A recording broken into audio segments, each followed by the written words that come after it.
The day was dying over Rook's Ferry, bleeding out across the hard pan in strokes of bruised purple and feverish orange. From the high spine of Ash Mesa, the wind skimmed ruddy dust off the rock and spun it down into the town's single. Sorry excuse for a street. It settled on everything: the warped timbers of the assayer's office, the thirsty horses hitched to the rail, and the soul of anyone who stayed too long. The dust was the town's oldest resident, and its most patient. It tasted of iron and finality. Inside the Nickel Daisy Saloon, the air was thick enough to chew, a foul stew of cheap whiskey, sweat, and the kind of male desperation that clung like grease. A piano, missing more than a few ivories, coughed out a tune that had been cheerful once, perhaps in another life, but was now just a ragged skeleton of a melody. It was the soundtrack to slow decay. From the sliver of space behind a stained velvet curtain, Sablehart watched the room. She didn't see men, she saw appetites, hunger for a drink, for a lucky hand, for a moment of forgetfulness. Her job was to feed them, one song at a time, without getting eaten herself. It was a trade she'd mastered. She lived by her voice, but she breathed by being careful. She smoothed the front of her dress. Mint green satin, bought 2 towns and 100 heartaches ago. The hem was frayed and the color had faded to the pale, washed-out shade of a ghost's memory. But it was still the best thing she owned. It shimmered under the twin oil lamps, creating an illusion of elegance in a place that had none. She adjusted the bodice, took a breath that did nothing to calm the familiar tremor in her hands, and stepped onto the small, creaking stage. A few heads turned. Most didn't. The miners and the ranchers and the drifters were more interested in their cards and their liquor. Sable didn't mind. An ignored singer was a safe singer. She nodded to the piano player, a man named Silas, whose face was a roadmap of bad choices, and he transitioned into the slow, mournful intro of a ballad about a lost love and a long road home. Her voice, when it came, was not the pure, soaring soprano some might have expected. It was lower, textured with a smokiness that spoke of late nights and too many truths seen firsthand. It was a voice that didn't ask for pity, but simply stated the facts of a hard world. It wrapped around the sad little notes from the piano and gave them weight, gave them meaning. And the moon hangs like a sliver of bone, she sang, her eyes scanning the crowd, cataloging the threats, assessing the terrain. A trio of Magnus Bridle's men in the corner, loud and sloppy. A card game near the front where the stakes were getting too high. The silence growing sharp. And a new face. He stood near the back, half swallowed by the shadows that the lamps couldn't reach. He wasn't like the others. His shirt was white, a stark beacon of decency in the gloom, though the shoulders were dusted with the same red powder that covered the rest of the town. He was tall, with a clean-shaven jaw and dark hair that fell over his brow. He looked kind, but it was the kindness of a man wrestling with a beast. His hands were clasped behind his back, his knuckles white. He wasn't drinking, wasn't gambling. He was just watching, listening, and in his eyes, Sable saw an attention that was more unnerving than the lewd stares she usually endured. It was as if he wasn't just hearing her song, but the story behind it.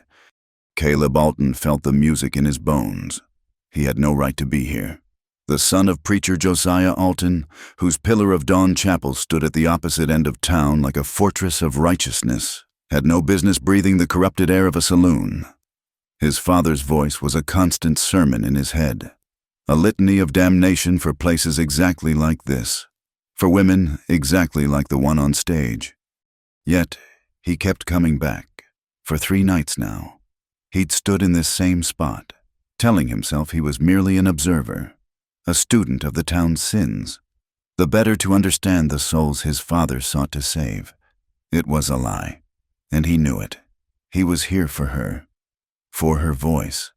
It was the most honest thing he'd ever heard. It spoke of a world his father's Bible only hinted at, a world of grit and pain, but also of a stubborn, defiant beauty, a world that felt more real than the stiff pews and hollow amens of the chapel. He watched her move, a small, graceful gesture of her hand to emphasize a lyric. She was beautiful, but it was a weary, guarded beauty, the kind that had been tested and had not broken, but had been left with scars. He saw the tension in her shoulders, the quick, practiced way her gaze swept the room. She was a soldier on a battlefield, and her song was both her shield and her weapon. A knot of something unfamiliar and dangerous tightened in his chest. It felt perilously like admiration, or perhaps something more. He was a man tangled in secrets, bound by duties he was beginning to despise, and in her, he saw a freedom he craved, even if it was the grim freedom of having nothing left to lose. The song ended. The applause was sparse, a scattering of claps from men too drunk to know what they were hearing. Sable gave a small, automatic curtsy, her smile as faded as her dress. She stepped down from the stage, her role shifting from songbird to servant. "Well now, ain't that a sad tune for a pretty little thing?" a thick voice slurred. Caleb's attention snapped to the corner table. The three men he'd identified as belonging to Magnus Bridle, the mining boss who was squeezing the life out of the territory, had pushed their chairs back. Their leader, a bear of a man with a stained beard and piggy eyes, grabbed Sable's arm as she passed. "The boys are thirsty. Sweetheart, pour us around," and put a smile on that face. A man pays for entertainment. He expects to be entertained. Sable's smile was brittle. "Of course, Mr. Gant, whiskey." Her body was still, her voice perfectly even. Caleb saw the fight in her eyes, though a flicker of defiance she was too smart to show. "That's a good girl," Gant grunted, not releasing her arm. He ran a greasy thumb over the back of her hand. "Mr. Bridle, he's thinking of buying this place. Says it needs a woman's touch, a more welcoming touch, if you catch my meaning." His friends snickered. Sable gently tried to pull her arm away. "I'll get your drinks." Gant's grip tightened, his pretense of civility vanishing. "I ain't done talking." He yanked her closer, the cheap perfume she wore mixing with the sour smell of his breath. "We're celebrating. Just closed a deal on the old Miller claim. You should be celebrating with us." Sable's jaw was tight. "I'm working." From across the room, Caleb felt a line being crossed. It was a physical sensation, a cold dread climbing his spine. He saw the fear she was trying so hard to hide. He saw the predatory glee in Gant's eyes. His father's words screamed in his mind. "Abstain from all appearance of evil. Be not partakers in other men's sins." But another voice, quieter and deeper, whispered a different commandment. He started moving before he had made a conscious decision to. His body, weary from a day of mending fences under the punishing sun, felt strangely light. He navigated the tables and chairs, his gaze locked on Gant's hand on Sable's arm. He reached the table just as Gant was trying to pull Sable onto his lap. The other patrons looked on with mild interest or ignored the scene entirely. This was the way of things. Caleb's voice was low, carrying no hint of a preacher's boom. It was calm, almost conversational, yet it cut through the saloon's noise like a razor. "That's enough." Gant looked up, blinking, his drunken brain slow to register the interruption. He saw Caleb's dusty white shirt, his clean hands, his calm face. He saw no threat. "Who the hell are you, the Sunday school teacher?" he sneered. "Let her go," Caleb said, his voice just as quiet, just as firm. For a moment, the world seemed to hold its breath. Sable stared at him, her eyes wide with a mixture of shock and alarm. This was not the kind of help she wanted. This was the kind of help that got people killed. Gant chuckled, a low, ugly sound. "Go find a psalm to read, preacher's boy." He gave Sable a vicious tug. And that's when Caleb's fist, which had been resting at his side, came up in a short, brutal arc that connected squarely with Gant's jaw. The sound was a wet, solid crack. Gant's eyes rolled back in his head, and his 250 pounds of muscle and malice crashed backward, taking the table and chairs with him. The saloon erupted. It wasn't a fight, it was an explosion of chaos.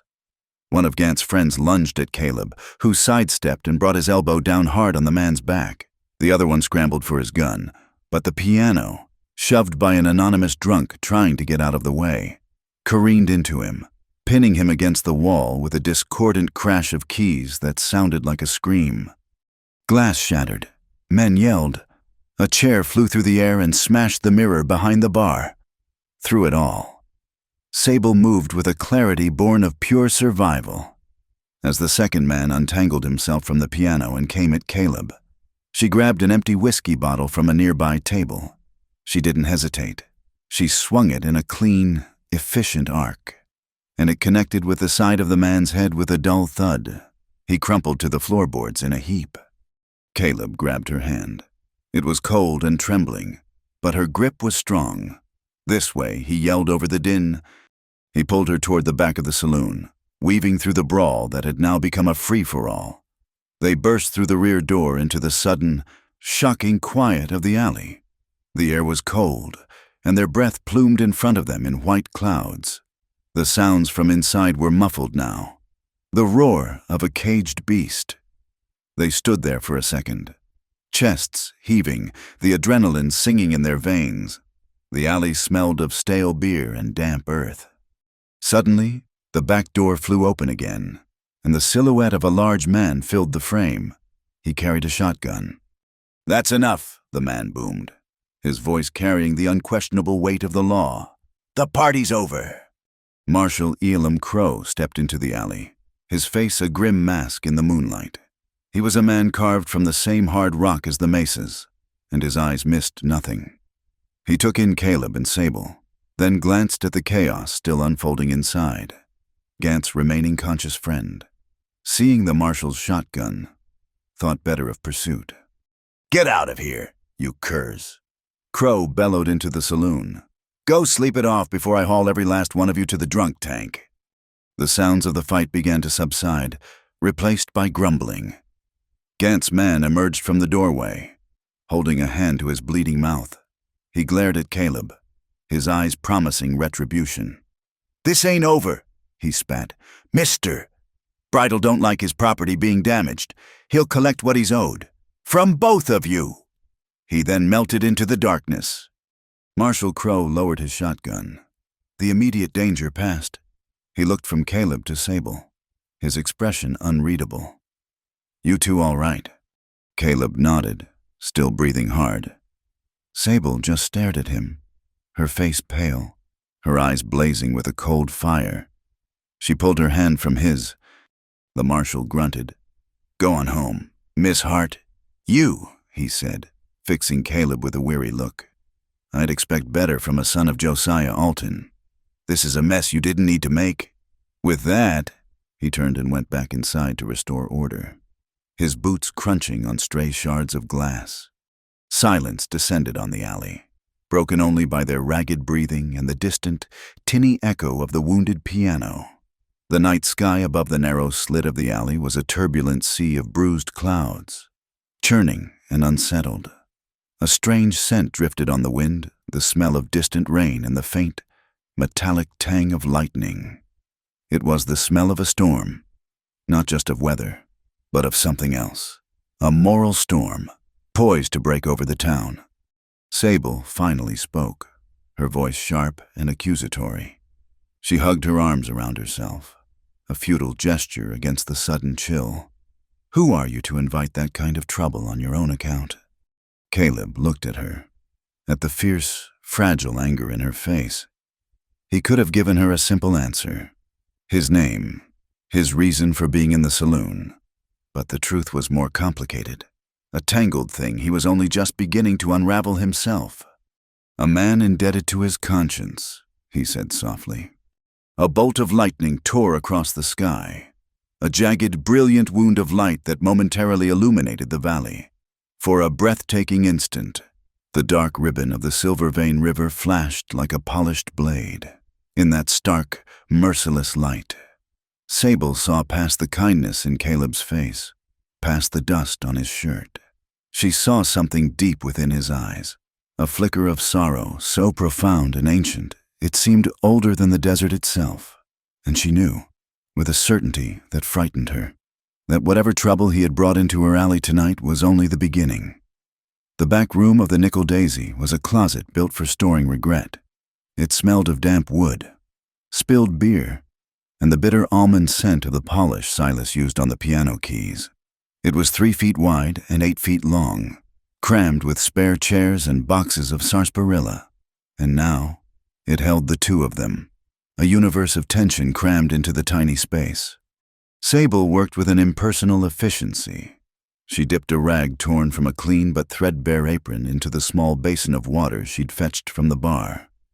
Caleb sat on an overturned crate, his left hand resting on his knee.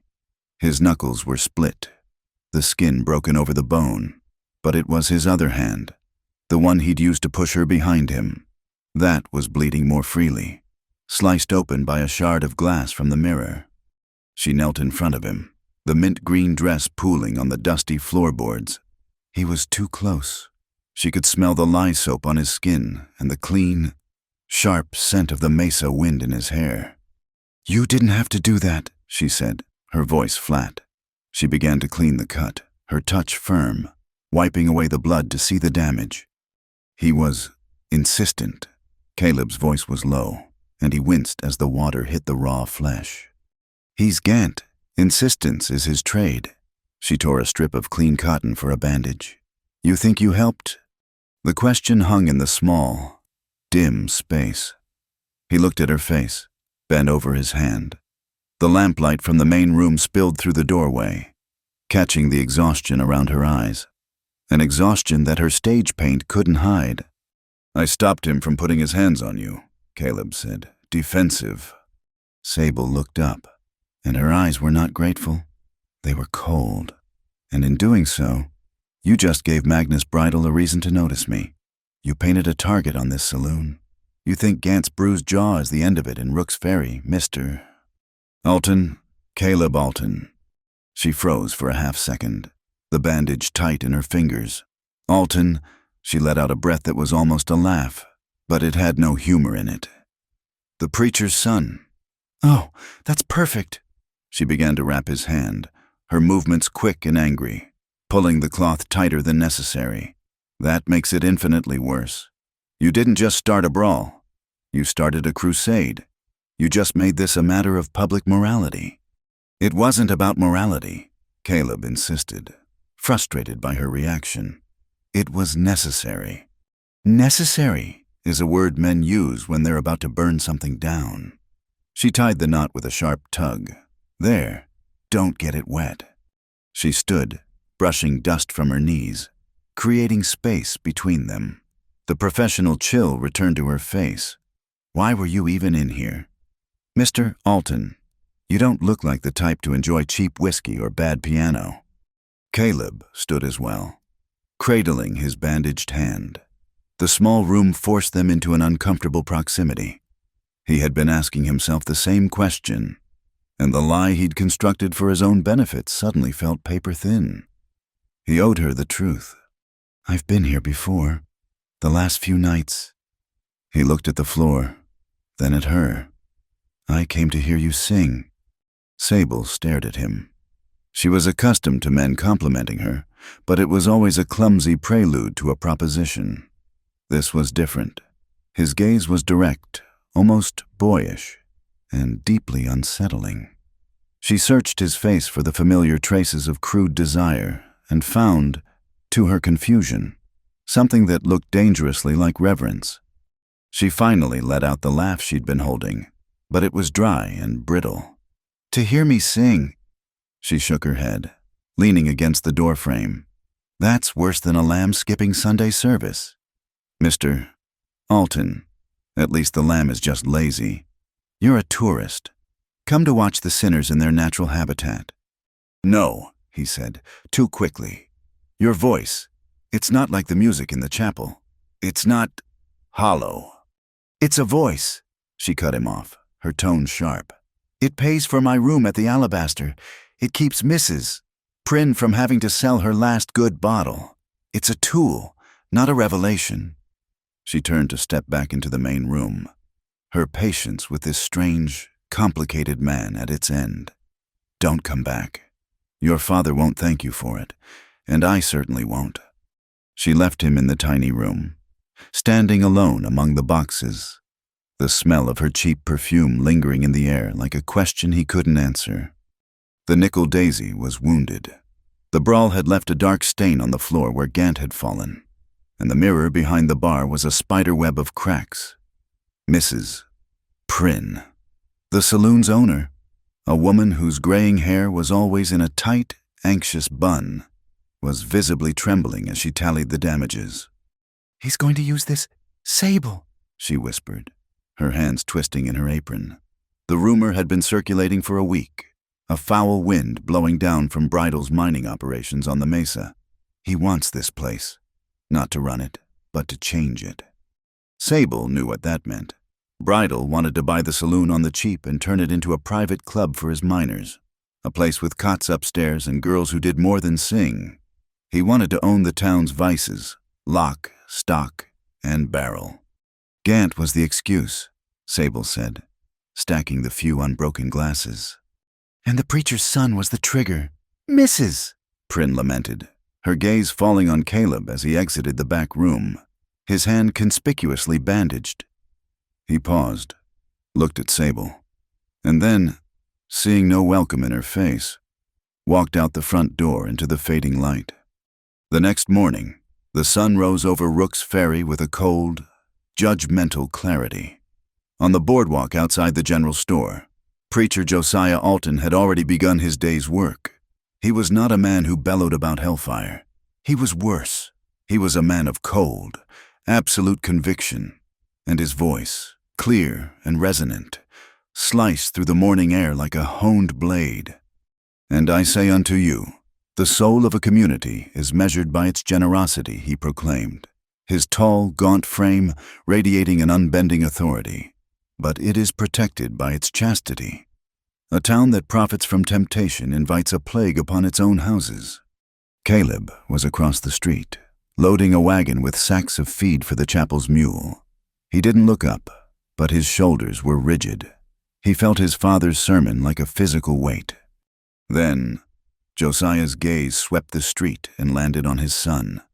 The preacher's cadence didn't falter. His voice didn't change, but his eyes, they were colder than the morning wind off the high peaks. It was a look of profound, righteous disappointment. A look that said, "You have fallen. You have failed. You have shamed me." Caleb flinched as if struck. He heaved the last sack into the wagon with unnecessary force and turned his back, the brand of his father's judgment burning between his shoulder blades. The warning from the town's spiritual leader was followed by a more temporal one. Later that day, as Caleb repaired a loose hitching post outside the livery, a shadow fell over him. "Mr. Alton." Caleb looked up. It was Osric Hale, Magnus Bridal's mine foreman. Hale wasn't a drunkard like Gant. He was a man of cold efficiency, with eyes like chips of slate and a mouth that looked like it had never formed a smile. He was the brain that directed Bridal's muscle. "Hale," Caleb acknowledged, testing the post. "Last night was unfortunate," Hale said, his voice smooth. "Mr. Bridal values order. He doesn't appreciate his men being damaged before their shift." "Your man was out of line," Caleb said, his voice tight. Hale gave a small, unamused laugh. "In Rook's Ferry. Out of line is wherever Mr. Bridal draws it. Consider this a friendly warning. From one man of business to another." He stepped closer, lowering his voice. "You stay away from the nickel daisy. It's an asset in the process of being acquired." He paused, his slate-gray eyes boring into Caleb. "And you stay away from the girl. Some property, his property, Mr. Bridal prefers to receive undamaged." The implication was vile, clear, and absolute. Sable was being discussed as if she were a piece of ore. Caleb's hand, his bandaged one, curled into a fist at his side. He said nothing, but the anger radiating from him was so potent that Hale took a half-step back, his thin smile finally fading. A word to the wise, preacher's son. Hale nodded curtly and walked away, his boots making no sound on the dusty street. That evening, before she went down to the saloon, Sable found the note. It had been slipped under the door of her small room at the Alabaster boarding house. It wasn't an envelope, just a piece of coarse brown paper, folded once. She opened it. The words were written in a sharp, angry script. The letters pressed so hard into the paper they almost tore through. It looked as if it had been written with a knife dipped in ink. "You make good men sin. You are a stain on this town. Leave Rook's Ferry, or the fire will cleanse you." Sable's blood ran cold. This was not the clumsy malice of Gant or the calculated threat of Hale. This was something else. This was the town itself. The righteous, the wives, the silent watchers. This was the voice of Josiah Alton's sermon, given teeth. Gant wanted to use her body. This wanted to erase her soul. The saloon was quiet when she arrived, a tomb haunted by the memory of the brawl. The few customers nursed their drinks in silence, cowed by the palpable tension. Mrs. Prynne looked as if she hadn't slept. Sable had just finished her first hesitant song when Caleb appeared in the doorway, his hat in his hands. He waited until she stepped off the stage. "Miss Hart," he said, his voice low and urgent. She faced him, her body rigid, the threatening note a cold weight in her pocket. "I thought I told you not to come back." "I know, but the town, it's on edge. I saw Hale talking to the marshal. It's not safe. Let me see you to the Alabaster when you're through." Sable looked at his earnest, worried face, and something inside her snapped. The fear from the note curdled into a bitter, burning rage. "See me," she said, her voice dripping with contempt. "Like a child, or like a stray you feel responsible for bringing home." "Like a woman who deserves to walk home safe," he said, his patience thinning. "I don't need your protection, Mr. Alton?" Her voice was low, but it cut. "Your protection is what got this saloon a death mark and me a threat under my door. Your help costs too much." She started to push past him, but he stepped in her way. "Sable, please, I just want to—" "No." She stopped, her eyes blazing, all her years of resilience hardening into a diamond-sharp point. "I'm not running. I've spent my whole life running. From men who wanted to help me, from men who wanted to hurt me. Half the time, they're the same man. I'm done running. I'm done being grateful for scraps of decency that turn out to be chains. Go back to your father. Go back to your church. Just leave me alone." He was stunned into silence by her ferocity. He opened his mouth, then closed it. Frustrated, hurt, he reached out not to grab her, but as a gesture of appeal. A desperate, unspoken, "I'm not them." His left hand, the unbandaged one, was extended in the lamplight. Sable's gaze dropped to it. It was a small thing, a detail, a shadow where there should be none. On the third finger of his left hand, there was a pale, shiny indentation in the skin. It wasn't a simple tan line. It was a groove, worn deep, the skin slightly calloused at the edges, yet pale and scratched, as if a ring had been worn there for a very long time, and worn hard. A ring that was no longer present. The image flashed in her mind, stark and strange. A man who came to a saloon to hear a girl sing. A preacher's son who started brawls. A man with an ancient sadness in his eyes. And a man who wore a wedding ring. A man who had taken off his wedding ring. He saw where she was looking. Involuntarily, his hand snapped into a fist, hiding the evidence. But it was too late. The revelation hung between them, more violent than the brawl, more threatening than the note. Sable's face, which had been alive with fire and rage, went utterly blank. The anger, the fear, it all collapsed inward, leaving behind a vast, cold emptiness. He was just another lie, dressed in a cleaner shirt. "Good night, Mr. Alton," she said. her voice a dead whisper. She walked around him and out of the saloon, her shawl pulled tight, leaving him standing in the doorway, his damning secret clenched in his fist.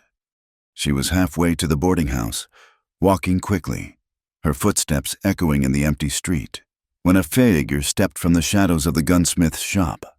Sable's hand flew to her throat with a stifled gasp. Miss Hart. It was Marshal Crowe. His face was granite in the moonlight. "Marshal, you startled me." "My apologies. He wasn't a man for small talk." He gestured with his chin back toward the saloon. "Just so you know what you're standing in. That brawl last night, it wasn't about you. Not really." "It felt like it," she said, her heart still hammering. "Bridle is pressuring the county commissioner. He wants the mineral rights boundary redrawn. Wants to dig under this part of town." Crowe's eyes met hers, and they were grim. "The Nickel Daisy. It's sitting right on the mouth of the cave. He's not buying it to run a bar. Miss Hart, he's buying it to tear it down. You're just in the way." It was worse than she thought. She wasn't just a target. She was an obstacle, a piece of furniture in a house slated for demolition. "Watch yourself," Crowe said, his voice dropping. "Gant is a dog. Hale is his master. But Bridle plays a long game." He nodded once, a gesture of finality, and melted back into the shadows as silently as he had appeared. Sable stood alone on the dark street, the foundations of her world crumbling beneath her. She was in the way. She didn't go back to her room. She couldn't. Instead, she turned and walked back to the Nickel Daisy. The room was nearly empty now. Just Silas at the piano, nursing a glass, and two old prospectors asleep in a corner. Mrs. Prynne was gone. Sable walked to the stage. Silas looked up, surprised. "One more, Silas," she said, her voice sounding strange to her own ears. "The one about the long road." He nodded, his fingers finding the familiar, mournful chords. Sable closed her eyes. She thought of the note, of Hale's threat, of Bridle's invisible map, and of the pale, scratched ring mark on Caleb Alton's hand. She sang. It was a hoarse ballad, the notes cracking with an emotion she hadn't intended. The song was for the lonely, for the drifters, for the men who had nowhere else to be. But tonight, for the first time, she sang it for herself. She sang for the woman who was done running, even if standing still meant being buried alive. The storm that had been coiled in the bruised sky finally broke. It did not come as a polite announcement. It arrived just past midnight as a sudden, violent tearing of the clouds, a deluge that hammered the red dust of Rook's Ferry into a thick, running slurry. For hours, the rain lashed the town, a frantic, angry sound. It scoured the warped boardwalks and turned the main street into a shallow, churning river of mud. By the time a weak, gray dawn filtered through the clouds, the world looked scrubbed. The air was cold, sharp, and clean, smelling of ozone and wet pine. The town, from a distance, looked as if it had been baptized, rinsed of its grit. But the rain hadn't washed away the malice. It hadn't diluted the greed of Magnus Bridle, nor rinsed the terror from Mrs. Prynne.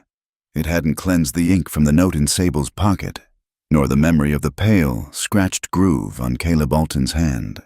The rain just made the town's dirt heavier. Sable hadn't gone back to the alabaster. The note, shoved under her door, had turned her small room from a sanctuary into a trap, and the Nickel Daisy, with its shattered mirror and silent piano, felt like a wake. She needed air that no one else was breathing, a place where no one would think to look for her. She found it in the old, derelict ferry warehouse, a hulking shadow squatting by the riverbank. The silver vein, swollen and angry, rushed past its rotting pylons. She pulled the heavy door open just enough to slip inside, the scent of mildew, old rope, and damp burlap enveloping her. She climbed a rickety ladder to the loft, a vast, dark space under the sloping tin roof. The rain hammered on the metal just inches above her head. The sound was a deafening, continuous roar, a physical weight that pressed down on her, drowning out every thought, every fear. It was perfect. She huddled in the farthest corner, pulling her thin shawl tight against the bone-deep cold, and watched the gray, watery light filter through the cracks in the walls. She must have dozed, lulled by the rhythmic violence of the storm, because the creak of the ladder below sent a jolt of pure panic through her. She scrambled behind a stack of empty, moldering crates, her heart leaping into her throat. She held her breath, listening. A dark shape appeared at the top of the ladder. Caleb. He was soaked to the skin. His dark hair was plastered to his forehead, and his shirt, the same white one, clung to his shoulders. He stood for a moment, letting his eyes adjust to the gloom, raindrops dripping from his jaw to the dusty floor. Sable. His voice was quiet, tentative, almost lost in the noise of the rain. She remained perfectly still, pressed against the rough wood, her pulse hammering in her ears. I figured you wouldn't be at the boarding house, he said to the empty darkness. Mrs. Gable. She found another note, nailed to her front door, about harboring sinners. She was terrified. I knew you wouldn't stay. Slowly, she emerged from the shadows, her anger from the night before, her cold dismissal of him at the saloon, felt distant, worn down by the cold and the fear. He saw her, and the tension in his shoulders eased. He held up a hand. In it was a steaming tin mug, in his other, a heavy, folded gray wool blanket. I brought coffee. He walked toward her, his movements careful, as if approaching a spooked deer. He didn't get too close. He set the mug down on a crate near her, then unfolded the blanket. It was an old army blanket, thick and heavy. He held it out. Sable stared at it, then at him. She finally stepped forward and let him drape it over her shoulders. The wool was warm, smelling faintly of him lye soap and the clean scent of the storm. The sudden warmth was so profound, so necessary, that her knees almost buckled. She clutched the blanket and wrapped her freezingly numb hands around the hot tin mug. The coffee was black, bitter, and strong. It burned a path of life down her throat. He didn't sit, not right away. He just stood, watching her, his expression unreadable in the gloom. You can't stay here, he said. It's the only place I'm not a target, she replied, her voice rough. You're a target anywhere in Rook's Ferry, now more than ever. She looked at him over the rim of the mug. The rain-scrubbed light from the one grimy, cracked window was unkind. It highlighted the weariness etched around his eyes, the deep, troubled lines around his mouth. Why are you here? Caleb, I mean it. Not just in this loft, but in this town. You don't fit. You're clean. He gave that short, harsh laugh she remembered.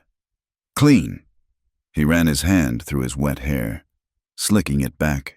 That's the lie, isn't it? The preacher's son, the town's pillar in training. He finally moved, sitting on a different crate, a few feet away, a chasm of damp air between them. My father, he said, his voice low, his gaze fixed on the floor. He sees sin as a contagion. He thinks if he builds the walls of the Pillar of Dawn Chapel high enough, he can keep it out. He wants me to be the wall. He looked at his hands, the bandaged one from the brawl, and the other. I never had a choice. Every time I slipped, every time I acted like a boy instead of a saint.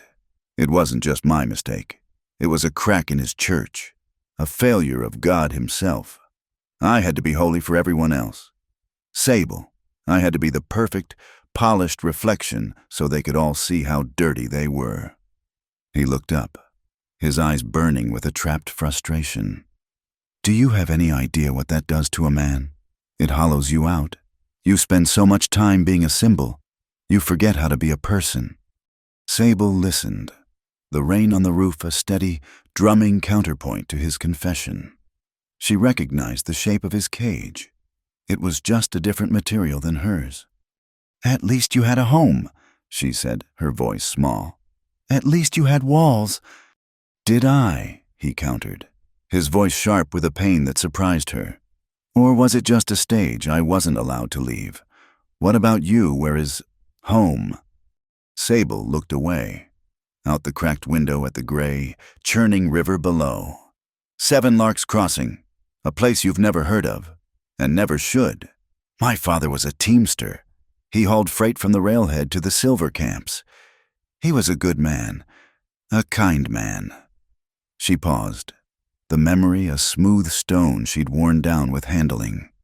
He died under his wagon, trying to fix a broken axle in a blizzard. I was 15. My mother had died 2 years prior. Home became wherever I could sing for my supper, and family became any group of people who wouldn't hurt me before morning. She took a sip of the now tepid coffee. I don't have a home to not go back to. It just dissolved.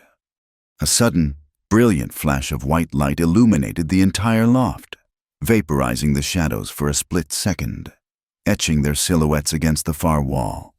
It was followed almost instantly by a crack of thunder so loud it sounded like the mountains themselves were splitting apart. The entire warehouse shuddered on its pylons. Sable cried out, dropping the mug with a metallic clatter, coffee splashing across the floor. She instinctively recoiled, pulling the blanket over her head. Caleb flinched violently, rising halfway to his feet, his hands clenched. The echo of the thunder rolled away down the valley. The rain hammered on. Slowly, Sable lowered the blanket. Caleb was staring at her, his eyes wide with a residual, animal fear. A beat of shocked silence passed. Then, a slow, genuine smile touched Caleb's mouth. It transformed his face. Sable felt an answering, involuntary tremor at the corners of her own lips. A shaky laugh escaped her. He laughed too, a low sound of pure, absurd relief. My God, he breathed, sitting back down, his heart hammering against his ribs. I thought the roof was coming in. I've always hated the thunder, Sable admitted, her voice trembling, though the laughter was still caught in it. Like children, he said, shaking his head. Sable's smile faded. She looked down at her hands, which were still shaking. But there are no children in this room, are there? She said, the quiet words cutting through the rain. Just adults with broken wings, pretending the fall didn't hurt. The silence that followed was different. The rain on the roof softened, the angry assault giving way to a steady, rhythmic drumming, a deep, resonant hum that insulated them from the world. Caleb looked at her, at the proud, stubborn line of her jaw, the strength in her profile. The admiration he'd felt in the saloon returned, but it was sharper now, clearer, and it ached. I'm not here to save you, Sable, he said, the confession ripped out of him, all the lies he'd told himself, the justifications about righteousness and duty, all burned away in that flash of lightning. I told myself it was my duty to protect an innocent, but that was a lie to make me feel noble. He moved, sliding off the crate to sit on the floor, nearer to her, but not touching. The wool of his damp trousers brushed the hem of her dress. I'm not here to save you, he repeated, his voice raw. I'm just here to be near you, because when I listen to you sing, or when I see you stand up to men like Gant, you're the only real thing in this entire town. You're not a symbol. You're just real. And I am so tired of being hollow. Sable looked down at him. His confession was stripped bare, and it disarmed her completely. The preacher's son, the saloon brawler, the man with the secret ring mark, all those fractured versions of him resolved into this one, sitting on a dusty floor, looking at her as if she were the only solid ground he'd ever found. So what do you want, Caleb? She whispered. I don't know. Then try, she said, her voice rough. Try, just for once, to live like a normal person. Not a savior, not a sinner, just a man. See how it fits. He didn't move for a long, agonizing moment. The rain drummed. He looked at her mouth, Then, at her eyes, he was asking permission. Sable didn't know what she was doing. She knew only that the note in her pocket was cold and this man's presence was warm. And she was so very tired of being cold. She gave a small, almost imperceptible nod. He leaned in. He kissed her. It was not the bruising, desperate kiss of a saloon. It was not a kiss of possession or demand. It was long, and it was warm, and it was devastatingly gentle. It was a kiss of shared admission, a question and an answer in one. His lips were chapped from the wind, and they tasted of coffee and the storm. His bandaged hand came up, not to hold her head, but to rest on the crate beside her, bracing himself as if he might fall. His other hand, the one with the pale groove, found hers. He didn't grab it. He simply laced his fingers through hers. She felt the calluses on his palm, the strength in his grip. His breath mingled with hers, warm in the cold loft. The sound of the rain on the tin roof enveloped them, a roaring, private world. It was just a kiss. It was just hand in hand, but it felt like the first honest covenant either of them had ever made. He pulled back, just an inch, his forehead resting against hers. Their breath fogged in the air between them. "Sable," he whispered, and her name sounded like a prayer, but not one his father would recognize. She didn't answer.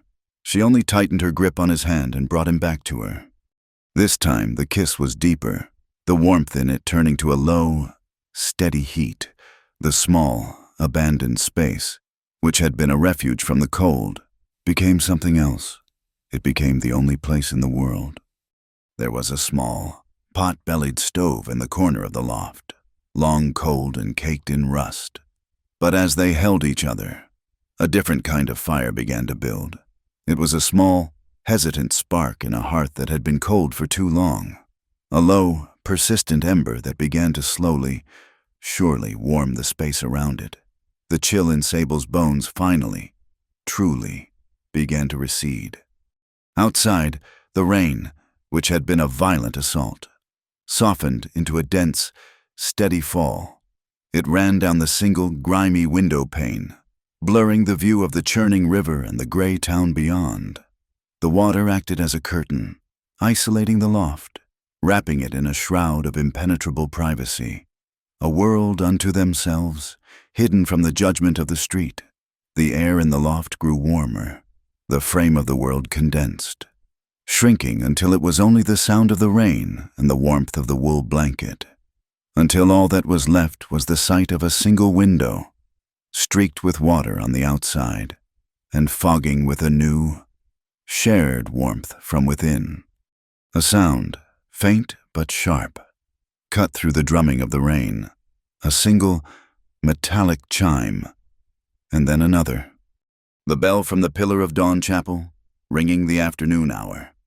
It was like a bucket of ice. The spell shattered. They pulled apart.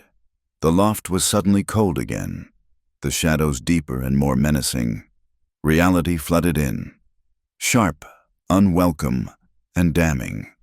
Sable pulled the blanket tighter around her, suddenly aware of how thin her dress was, how cold the floor. Caleb sat back on his heels. He looked at his own hand, the one she had been holding, in the dim gray light from the window. The pale, scratched groove on his ring finger seemed to glow, a ghostly white. He stared at it, and the old, ancient sadness she had seen in the alley returned to his face, 100-fold. Sable watched him. The question she had held back, the one she had seen the answer to in the saloon, now had to be spoken. "What?" she whispered, her voice hoarse. "If we regret this tomorrow." Caleb looked up from his hand, his eyes meeting hers. The guilt was there, plain and agonizing. But there was something else, too, a fierce, stubborn clarity. "Then we'll regret it tomorrow," he said, his voice low and firm. "Tonight, we'll be real." He didn't make excuses. He didn't lie. He didn't diminish what had just passed. And he didn't run from the complication that was to come. He just stated the fact. Sable held his gaze. It was the most honest answer she had ever received. It was a terrible, beautiful, and dangerous answer. The night closed in, the gray light in the loft fading to black. The rain settled into a steady, sleeping rhythm. They didn't talk again for a long time. They just sat in the darkness, two souls sheltering from a storm, wrapped in a fragile, temporary peace that both knew, with absolute certainty, would not survive the dawn. The morning after the storm was cruel. The rain had vanished, leaving behind a world scrubbed raw, the sky a brittle, aching blue. The air, stripped of its dust and heat, was so clear it seemed to magnify every flaw in Rook's Ferry, every splintered board, every stained window. The mud in the street had begun to dry, cracking into a mosaic of dull red scales. Sable walked toward the nickel daisy, her body heavy with a sleepless, bone-deep exhaustion. The fragile peace of the loft, the warmth of the wool blanket, the impossible, honest kiss, it all felt like a dream she had woken from too soon. The memory of it was a single, precious ember she was shielding against the cold morning, terrified it would go out. She felt real, the word he had used. She turned the corner into the alley beside the saloon, the familiar back route she always took. A woman was standing there. She was not a Rook's Ferry woman. She was facing the back door of the saloon as if waiting, a statue of cold patience. Her dress was gray wool, the kind of fine, severe tailoring that cost more than Sable made in 6 months. It was a city dress, buttoned high to the throat. Her hat was small, dark, and elegant. As she heard Sable's footsteps on the damp earth, she turned. Her beauty was as sharp and cold as the morning air. Pale skin, dark hair pulled back into a severe but perfect knot, and eyes of a clear, resolute blue. She looked at Sable, her gaze missing nothing, taking in the frayed hem of the mint-green dress, the exhaustion in Sable's face, the faint trace of color on her lips. "Miss Hart," the woman's voice was high, clear, and educated. It held no trace of the frontier. "Yes," Sable stopped, clutching her thin shawl. A knot of inexplicable dread tightened in her stomach. The woman took a single, deliberate step forward. She was not hostile. She was a fact. "My name is Lenora Voss." She paused, a flicker of something irony, or pain touching her mouth. "Though, in this territory, I suppose my legal name is Lenora Alton." The ember in Sable's heart didn't just die. It was extinguished, drowned in ice. "I am," Lenora Alton said, her gaze steady and unwavering. "Caleb Alton's wife." The world tilted from inside the saloon. Sable heard Silas hit a jarring, discordant chord on the piano, a single, sour note that hung in the air like a judgment. The smell of the damp alley, of wet wood and old beer, suddenly felt suffocating. Sable couldn't breathe. The ring mark, the pale, scratched groove on his hand, the lie he had never told, but had never corrected. "No," Sable whispered, a sound of pure denial. He's what, Miss Hart, a good man, a savior." Lenora's voice was not unkind, but it was surgical. "He is, first and foremost, my husband." "What are you doing here?" A new voice, panicked, breathless. "Caleb." He had run up from the street, his face bright with a terrible, misplaced hope. He had clearly been looking for Sable. He skidded to a halt in the mud, his gaze flying from Sable's stricken face to the woman in the gray dress. His color vanished. He went a white as bleached bone, his mouth falling open. "Lenora," he breathed. It was not a question. It was a damnation. "Caleb," she acknowledged, her voice dipping in temperature. "You look surprised. You shouldn't be. My letters must have gone astray."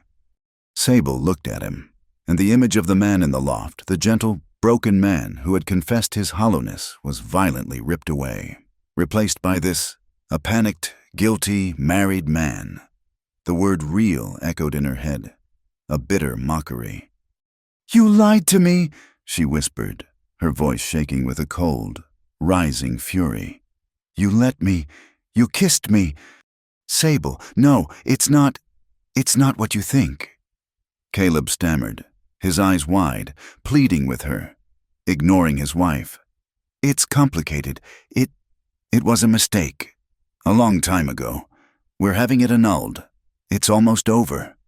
Lenora let out a small, sharp sigh, a sound of profound weariness. She opened the small, leather reticule that hung from her wrist. She did not raise her voice. She did not cry. She was not a woman who would ever grant anyone the satisfaction of seeing her break. She simply produced a folded document, her movements precise. Are we, Caleb? She said, her voice cutting through his stammering excuses. She held the paper out, not for him, but for Sable. A marriage certificate, filed, stamped, and sealed by the clerk of Prairie Wren County, 2 years ago. She looked at her husband, her eyes flat and empty of all pity. Don't, she said, her voice a blade. Use the future tense to try and heal a wound that is bleeding in the present. It's unbecoming. Caleb flinched as if she had struck him.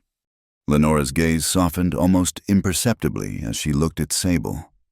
It was an arrangement, Miss Hart, to protect his honor and my reputation. After an incident at Caraway Station, he was reckless. People were involved. Sable didn't want to hear it. She didn't want the details of the cage he was in. She only knew that the door was locked, and he had invited her inside. She felt hollowed out, scoured clean by shame. She looked at Caleb one last time, at his pale, desperate face, and felt nothing but a vast, cold emptiness. She turned, walked past both of them without another word, and shoved open the back door of the saloon.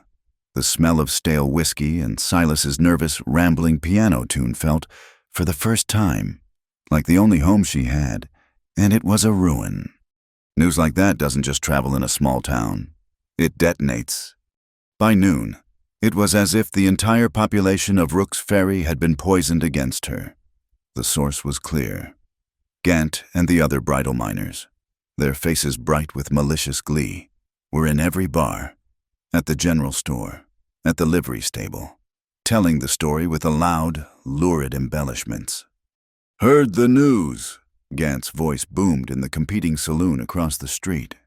The preacher's boy caught with his breeches round his ankles, and not with his own wife. That high and mighty wife of his showed up this morning, right from the city.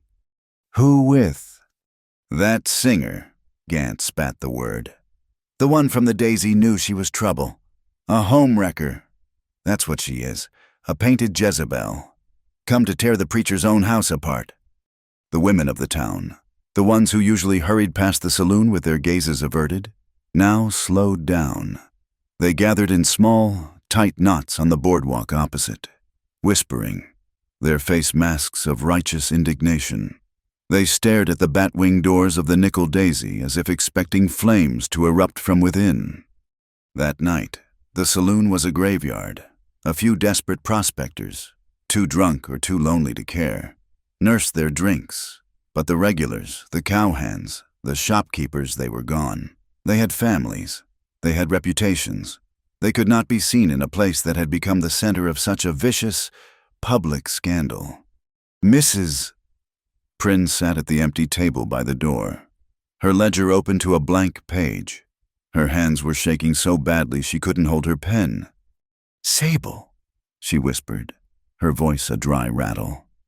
They're calling us a den of iniquity, a stain on the town. The Temperance League is holding a prayer vigil across the street. Sable looked through the cracked window. It was true.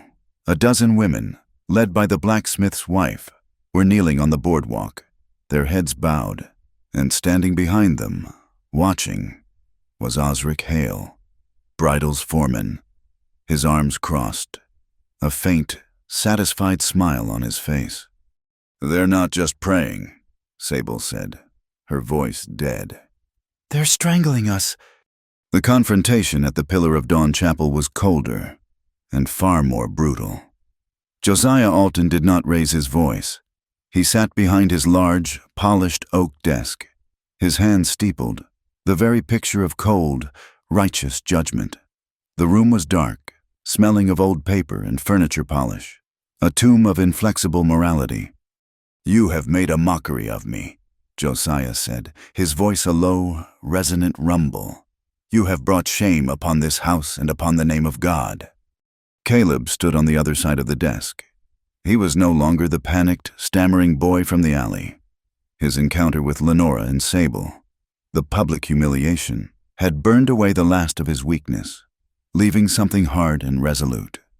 "I have done nothing shameful," Caleb said, his voice quiet but firm. "You have consorted with a performer. You have laid hands on her, while bound in holy matrimony to another. You have made me a liar in my own congregation." "My marriage is a lie," Caleb retorted, his voice rising. "It was a business transaction, not a sacrament. You know that. It was to save this." He jested Sable at the chapel, "Not my soul." "I care nothing for the details of your sin." Josiah slammed his hand on the desk. "I care for the scandal. It is a rot that you have introduced. You will fix it. This Sunday, you will stand before the congregation. You will confess your transgression. You will apologize publicly for your weakness, and you will renounce this entanglement. You will sever all ties with that woman and that place. You will beg for, and you will receive, your wife's forgiveness." There was a long, heavy silence. Caleb looked at the man who was his father, at the cold, unyielding certainty in his eyes. "No," Caleb said. Josiah's eyes widened. It was a word he had never heard from his son. "No." "I will not." Caleb's voice was steady now. "I will not stand in your pulpit and lie. I will not renounce her to save my reputation. She is a good person in a town that is trying to kill her. My sin was lying to her. Father, my sin was being a coward. Not for wanting to be near her, but for not having the courage to be honest about my own cage. I will not apologize for that." Josiah Alton rose to his full, gaunt height. His face was a mask of thunder. "Then you are no son of mine. If you will not cleanse this stain, you will not shelter under my roof. You are an outcast from this house, as you are from God's." "I was never your son," Caleb said, his voice aching with a lifetime of pain. "I was just your reflection, and I'm tired of being hollow." He turned and walked out of the study. The heavy oak door of the rectory closed behind him with a sound of utter finality. That night, Sable was packing.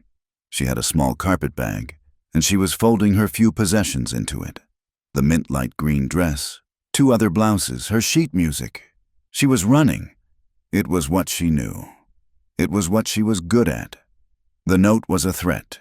The scandal was a strangulation. She would be on the morning stage, going anywhere. A soft knock came at her door. Her heart leaped. "Caleb." She froze, her hands full of a threadbare shift. She didn't want to see him. She couldn't. The knock came again, soft, insistent. She stalked to the door and pulled it open, her face set in a mask of anger. "Go away, It wasn't Caleb. It was Lenora Alton. She stood in the dim lamp-lit hallway of the alabaster boarding house, her fine gray wool coat seeming to suck all the light from the air. "Miss Hart," she said, her voice quiet. "May I come in for just a moment?" Sable stared at her. "I have nothing to say to you." She tried to close the door. Lenora put a gloved hand on the wood, stopping it. Her strength was surprising. "Please," she said, "I am not your enemy." The words were so unexpected, so strange, that Sable hesitated. She looked into the other woman's clear, tired eyes and saw no animosity, just a deep, profound weariness. Sable stepped back, letting the door swing open. Lenora stepped inside. The room was tiny, barely big enough for the bed and the small washstand. Lenora, in her fine, urban clothes, looked like a hawk in a sparrow's nest. She did not sit, She looked at the open carpetbag on the bed. "You're leaving," she stated. It wasn't a question. "This town has finished with me," Sable said bitterly. "I'm just making it official." "This town," Lenora said, "or Caleb." Sable turned, her anger flaring. "What do you want?" "Mrs. Alton, to see the other woman in her natural habitat, to make sure I'm gone." "I wanted—" Lenora paused, seeming to search for the words. She looked down at her gloved hands. "I wanted you to know that I do not hate you." Sable was stunned into silence. "I saw you in the alley this morning," Lenora continued, her voice low. "Before he arrived, I saw your face. You were hopeful, and then I saw your face when he arrived. And when you looked at him—" She finally met Sable's gaze. "He is very good at that, making you feel as though you are the only person in the world, the only real thing." The word real from Lenora's lips was a shared, bitter poison. "I do not hate you, Miss Hart," Lenora said again, her voice stronger. I think I hate him. No, that's not right either." She paced one step, then turned back. "I hate this. I hate the way men like him, men like my own father. They make promises and they build cages and then they forget they ever turned the key. They forget, and we are left inside to rust, or to fight each other for the key, not realizing it was never ours to begin with." Sable stopped packing. "What do you mean, a business deal?" Lenora smiled, a thin, bitter expression. "The incident at Caraway Station. It wasn't just a carriage accident. It was his carriage. He was reckless, trying to impress some girl. It overturned. My father, a prominent banker, was inside. He was injured, badly." She looked at Sable, her eyes sharp. "Caleb's father, the good preacher. His church was heavily mortgaged to my father's bank. My father is not a forgiving man. He saw an opportunity. He would not press charges, would not foreclose on the chapel, if his honor was satisfied. If the man who injured him would, in turn, marry his difficult daughter, me. It wasn't a marriage. It was a sentence. For both of us." A seed of a terrible, cold understanding began to sprout in Sable's mind. This wasn't about love or sin. It was about debt and power. "He's been telling me he would get it annulled for a year," Lenora said, walking to the door. "He just doesn't. He runs. He runs here, to the edge of the world, to play at being a savior, to find someone real. He leaves me in Prairie Ren to be the poor, abandoned wife. I am not your enemy, Miss Hart. We are just two different women, trapped in the same man's prison. Good night." She left.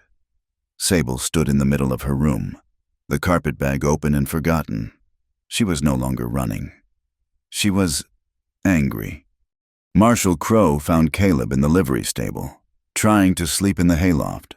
He had been summarily cast out of the chapel. "Son," Crow said, his voice flat in the darkness, "this town is souring on you faster than milk in July. Bridal's men are fanning the flames. Your daddy has disowned you.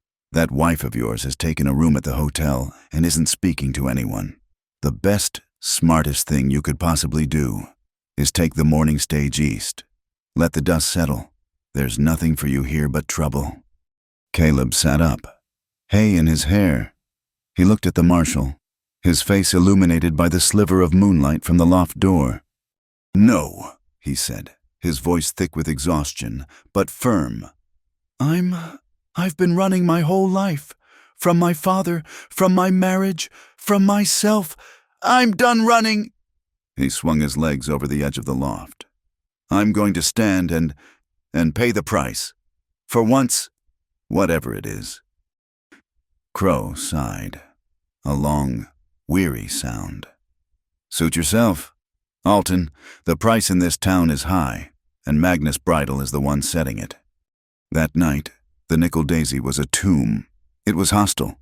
The only men there were Gant and two of his friends, deliberately taking up the front table, their boots on the wood, and a few other rough miners in the back, all of them watching Sable with a new, leering contempt. She walked to the stage. Her hands were shaking so badly she could barely hold her music. The mint-green dress felt cheap and dirty. "Well, well," Gant called out, his voice oily. "Look who it is. The little home wrecker, sing us a song. Sweetheart, sing us a song about how you earned your keep from the preacher's boy." His friends howled with laughter. Sable stood, frozen. Silas, at the piano, looked at her, his face pale and worried, his fingers hovering over the keys. She closed her eyes. She thought of Lenora's words. A cage. She thought of Caleb's resolve. Pay the price. She thought of the note, of Bridal, of the town's cold, righteous hate. She was done running. She held up a hand, signaling Silas not to play. The room quieted. The men surprised. A cappella. Sable took a breath, and she sang. It was not one of her usual ballads. It was a sharp, mournful, angry tune, a song about a house built on sand, about a pretty polished mirror that showed two faces, about a promise that was a lie from the moment it was spoken. Her voice, clear and strong, filled the silent, hostile room. "Oh, he promised me a true love, with a hand upon his heart. But his heart, it was a shadow, and his hand, it held a key to a prison he was building, one for him and one for me." The saloon went dead quiet. The men stopped jeering. Even Gant lowered his boots, his expression confused. Osric Hale, who had entered and was standing by the back wall, watched her, his face impassive, but his attention absolute. She wasn't just singing. She was answering them. She was telling her truth, the only way she knew how. The whole town, it seemed, was holding its breath, listening to the story of what was left unsaid. The song ended, a single, pure, high note that hung in the smoke-filled air, and then silence. A thick, heavy, stunned silence. Sable turned, without a bow, and walked off the stage, disappearing into the darkness of the back room. Across town, in his opulent office above the Bridal Mining Company, Magnus Bridal himself stood at the window, smoking a cigar, looking down at the quiet street. Osric Hale entered, closing the door softly. "It's a complete mess, sir," Hale reported, his voice pleased. "The town's torn right in two. The chapel is at war with the saloon. Alton's been disowned by the preacher and abandoned by his wife. The Daisy, it's empty. Mrs. Prynne will be bankrupt by the end of the week. We can pick it up for pennies." Bridal turned, a large, slow, satisfied smile spreading across his face. The smoke from his cigar wreathed his head like a halo of greed. "A mess," he rumbled. "Yes, excellent." He took a long, slow puff. "Chaos, Mr. Hale, that's the key. When good citizens are busy climbing over each other to judge their neighbors' morals, they never, ever look down. They never see the man buying up the very land beneath their feet." He gestured to the window, toward the distant, defiant light of the nickel daisy. "Let them sing their sad songs. Let the preacher shout his sermons. Let them tear each other apart over a foolish boy and a saloon girl. We'll be foreclosing, and the cheaper, the better." Magnus Bridal did not operate with an axe. He operated with a pen, and his signature was a death warrant. The nickel daisy's finances were fragile, a fact known to everyone in town. Mrs. Prynne had taken a loan against the property 2 years prior, not from the bank, but from Mr. Silas Whitlock, the owner of the grain silo, a man who generally preferred corn to conflict. But Mr. Whitlock also had a freight contract with the Bridal Mining Company. 2 days after the scandal broke, Mr. Whitlock appeared at the saloon, his hat in his hands, his face a mask of genuine misery. "Mrs. Prynne, Sable," he stammered. I've had to call the note. Or rather, I've had to sell it. Mrs. Prynne sat down heavily. Sell it to who? Silas. To Mr. Bridle, ma'am. Whitlock looked at the floor. My contract. You see, he said he was restructuring his assets and found my terms unfavorable. He'd ruin me before the first snow. I had no choice. He owns the note, Mrs. Prynne whispered, her face ashen. He does, Whitlock confirmed, his voice thick with shame. And his lawyer delivered this 30 days. He's foreclosing. I'm truly sorry, ladies. The paper he said on the bar was crisp, official, and absolute. 30 days. The Nickel Daisy, the last place in town not owned or controlled by Bridle, was now on a countdown to its own execution. Bridle's financial garrote was tightening, and Osric Hale was tasked with applying the moral pressure. The next morning, a crowd gathered in the street. Not the whispering wives of the Temperance League, but a harder, louder group miners. A dozen of them, led by Gant and the other men from the brawl, stood outside the saloon. They weren't yelling. They were just there. A wall of silent, menacing disapproval. Then Hale arrived. He wasn't dressed for the mines. He wore a crisp town suit, looking like a respectable businessman. He carried a large, professionally painted sign. He and Gant proceeded to nail it to the awning above the saloon's bat-wing doors. It read, "This establishment is a blight on the moral character of Rook's Ferry. Patronize at your own risk." Miners, who just a week ago had been laughing and drinking inside, now stood guard outside, their expressions sullen, their arms crossed. It was a picket line, not for wages, but for a manufactured, weaponized virtue. "They can't do this, Mrs." Prynne cried from behind the cracked window. "They are," Sable said, her voice cold.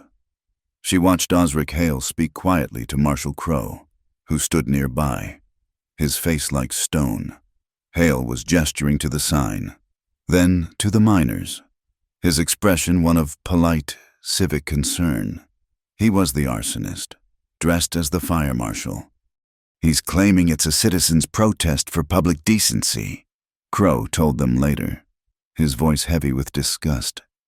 "Says he can't stop his men from expressing their conscience. He's using our own laws to choke you out."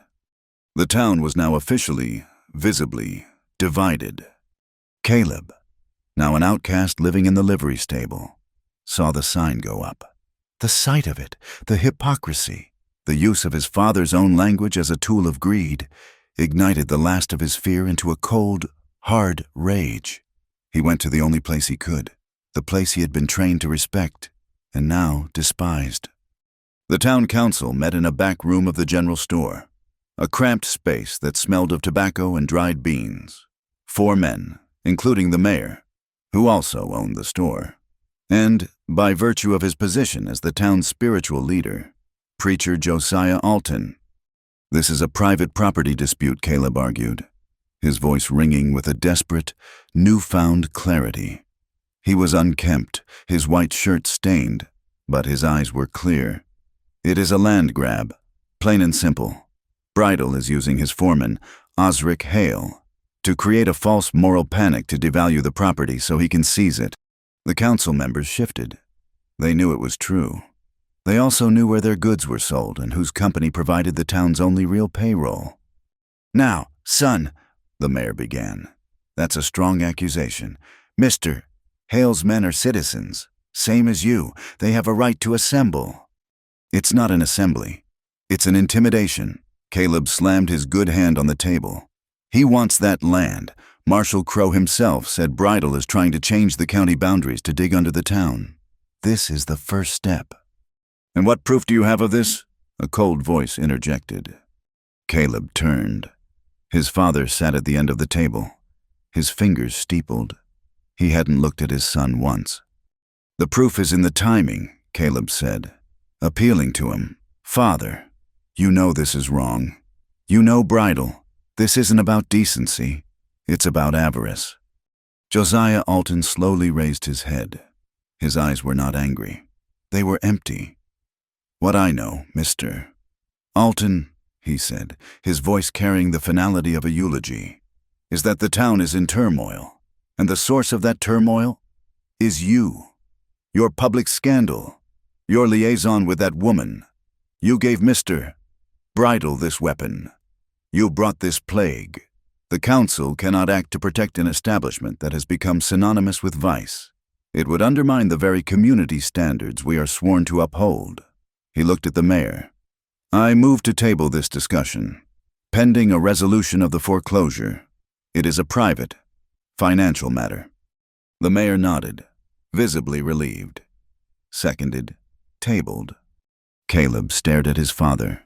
He had been publicly disowned, not just as a son, but as a citizen. His own father had just handed Bridle the gavel. He turned, his shoulders slumped, and walked out. That night, 3 shadows converged at the massive, silent shape of Whitlock's grain silo. The air was cold, and the moon was a sliver. Marshal Crow lit a lantern inside, its yellow glow illuminating a small space between mountains of burlap sacks. Sable, Lenora, and Crow, an impossible alliance, bound by a common enemy. Lenora was the one who had called the meeting. She was dressed in her practical, gray traveling suit, but her face was rigid with a new, cold anger. "He has my husband cast out, our reputation in tatters, and now he is taking your home. Miss Hart, this is no longer a matter of morality. It is a conspiracy." "It is," Crow agreed, his voice a low growl. "But Bridle is smart. His hands are clean. He's using Hale. He's using the preacher's righteous anger, and he's using Whitlock's debt. It's all legal. On the surface."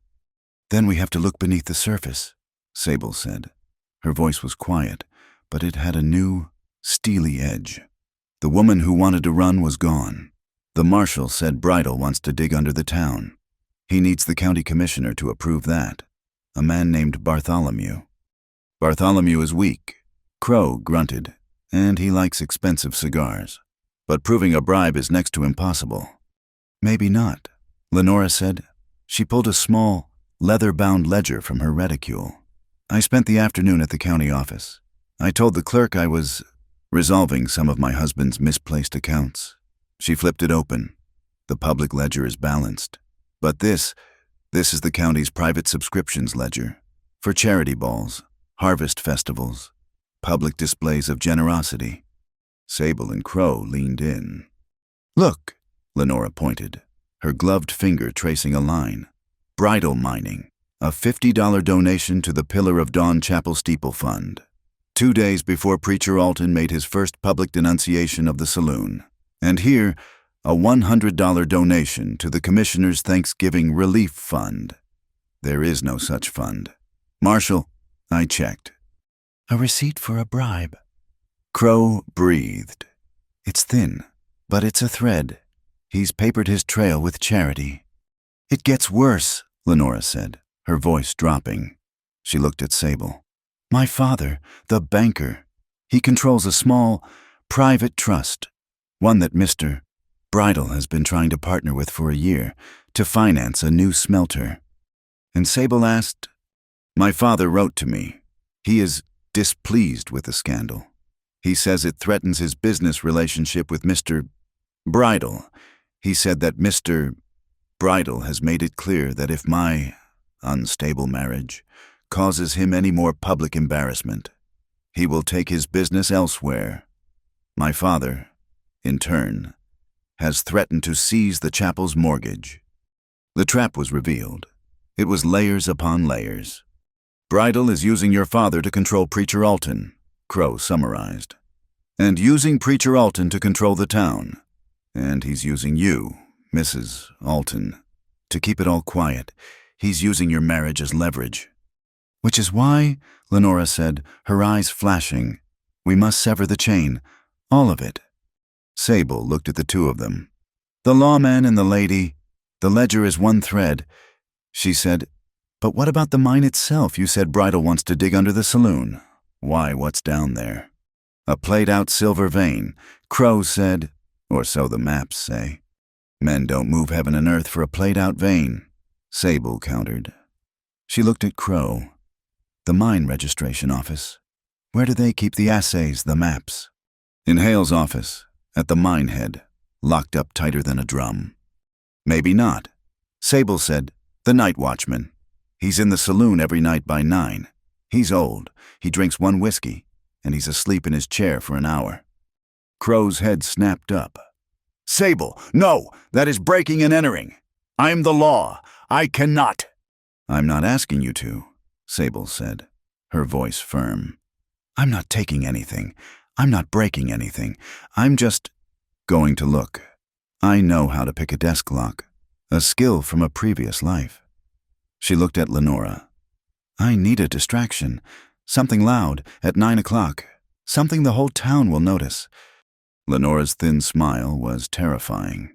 A public dispute, perhaps between a hysterical, abandoned wife and the saloon that ruined her. I believe I can manage that. The next night, Caleb was in the livery, brushing down the horse that represented his only worldly possession. When Lenora found him, she wasn't angry. She was cold, clinical. We need to talk, Caleb, for the last time. He stopped brushing. Lenora, I don't know what to say. Good, then listen. She stood in the doorway, the moonlight at her back. This marriage, it wasn't a sentence. It was a gallows. You were reckless. You overturned a carriage with my father in it. You crippled his leg. He was going to have you charged, not just sued. Charged with criminal negligence. You would have gone to prison. Caleb's face was ashen. I didn't know. My father said it was just a lawsuit. Your father lied to protect the chapel's name, she snapped. I saved you. Not my father, not yours. I went to the district attorney, a man who had affections for me. I convinced him it was an accident, that my father was vindictive.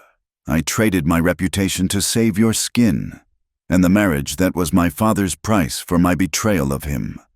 It was a chain to bind us both. You to your guilt, and me to my father's bank. Caleb sank onto a hay bale. The truth was a physical weight.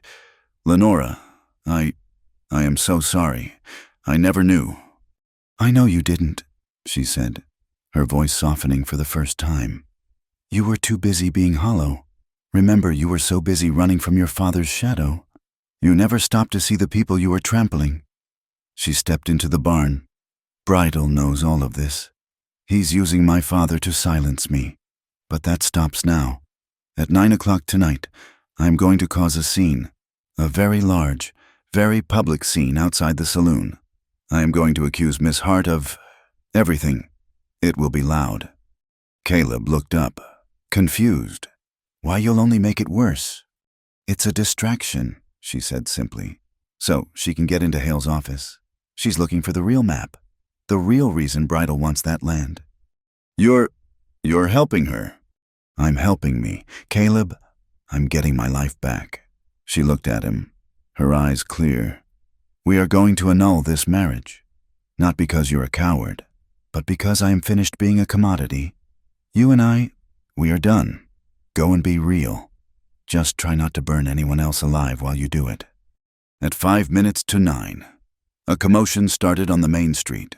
Lenora Alton, her hair artfully undone, her face pale with fury, was screaming at the miners guarding the saloon. How dare you protect this place, the woman in there? She stole my husband. She destroyed my life. Let me in. I want to see her. It was a brilliant performance. It was exactly the kind of juicy, moralistic drama the town was starved for. Windows opened. People spilled out of the hotel. Gant and his men, flustered, tried to block her. Their moral protest suddenly turned against them by a wronged wife. Across town, in the shadows of the mine head, Sable slipped the simple lock on the registration office door and slid inside. The room was dark, smelling of coal dust and old ink. The night watchman was, as predicted, snoring in the saloon. She moved quickly, with a thief's economy of motion. No lantern, just the moonlight through the dirty window. The file cabinets were locked. She used a small piece of metal from her boot heel. The lock clicked. Essays, ledgers, payroll. She pulled out the payroll ledger. She saw it instantly. A list of 20 names, all marked as drillers. But the names, they were simple. John Smith, Thomas Brown, William Lee. And next to each, a check mark, no signature. Ghost workers, a way to launder money. She put it back. She needed the map. The desk, it was locked, a harder lock. She worked for a full, agonizing minute, the sound of the metal scraping seeming to echo in the yard. It clicked. She unrolled the main map. It showed the existing silver veins, all marked in red, played out. But underneath, drawn in a faint, blue pencil, was another line, a different vein. It ran straight from the back of the mine, directly under the town, and coalesced into a massive, dark shape, directly under the foundation of the nickel daisy. And the notation, in tiny, precise script, did not say silver.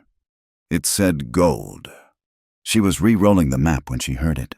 A boot, on the gravel, outside. Her blood turned to ice. She didn't move, didn't breathe. The door creaked open. A torch was suddenly thrust into the room, illuminating the dark, menacing shape of Osric Hale. He had never gone to the saloon. He had seen through the ruse. Looking for something, Miss Hart, he sneered. Before she could scream, a second torch flared. Not in the room, but from the town below. A bright, orange blossom of light. Both of them turned to the window. A gout of flame was climbing the side of the nickel daisy. "My God," Sable breathed, her mind reeling. Hale looked at the fire, then at her. A slow, cruel smile spread across his face.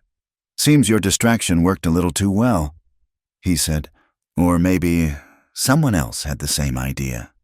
He stepped back, pulling the door shut, and the heavy bolt of the lock slammed home.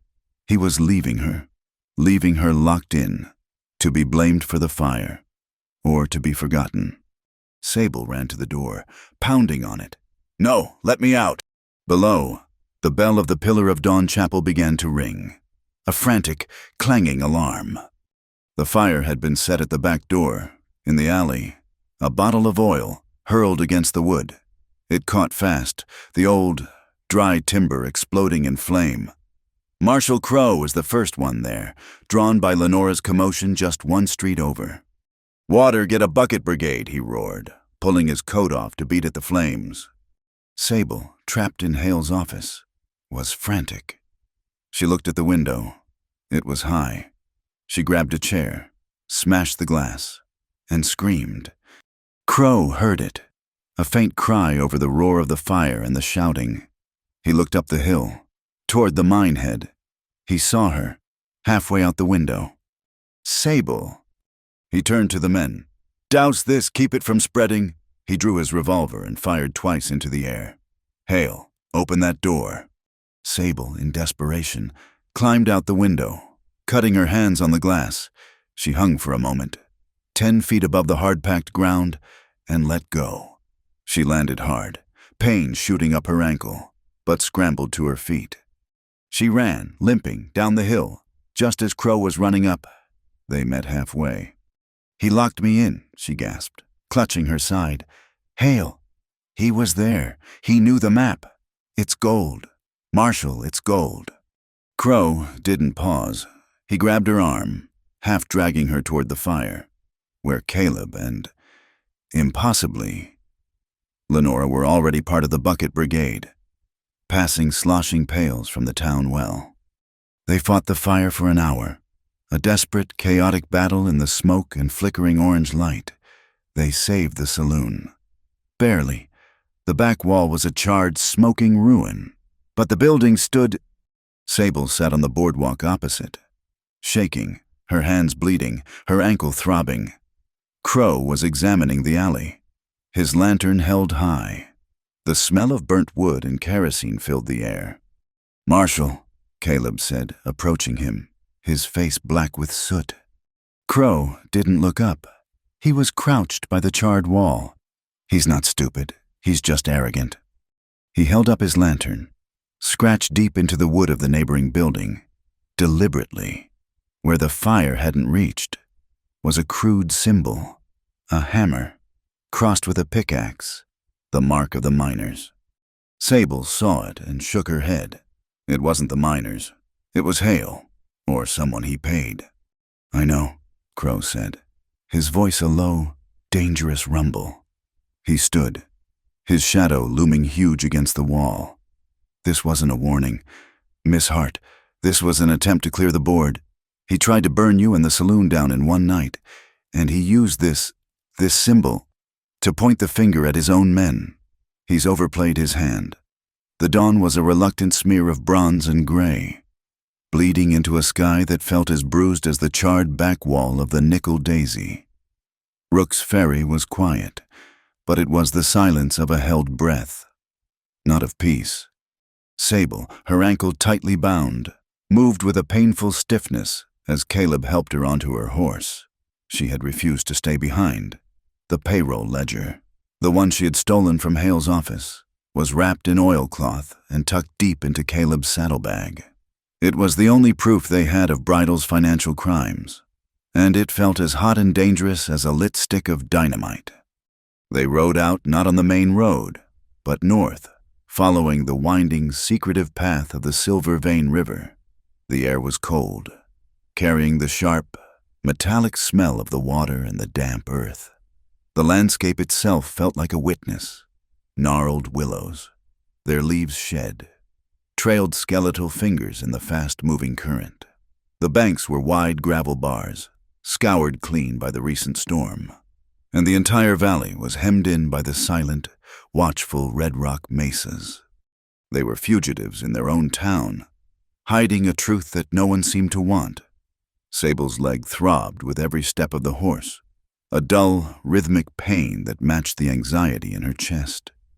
Caleb rode beside her, his face set in a grim, determined mask. The man from the loft, the one full of confession and warmth, was gone, replaced by this harder, silent soldier. She missed the other one, but she trusted this one more. Back in Rook's Ferry, the town was already at war. Lenora Alton walked with a steady, measured pace toward the Bridal Mining Company office. She had traded her fine gray wool for a severe, practical dress of dark blue. Her hair pulled back so tightly it seemed to sharpen her features. She looked like a woman on a mission of absolute, cold logic. Bridal, surprised by her request for a meeting, greeted her with a false, booming courtesy, "Mrs. Alton, a pleasure. Please, sit. A terrible business. This fire. Truly terrible. These rogue elements." Lenora did not sit. She stood in the center of his opulent office, a stark, vertical line of blue against his rich mahogany and leather. "Mr. Bridal," she said, her voice as cool and clear as the river water. "I am not here for condolences. I am here to discuss my father's interests." Bridal's smile tightened. "Ah, yes, your father. A fine man, a visionary. He is a banker, Mr. Bridal, which means he is a man of numbers, not visions. And the numbers he is seeing from Rook's Ferry are chaotic. My presence here, this scandal, it displeases him.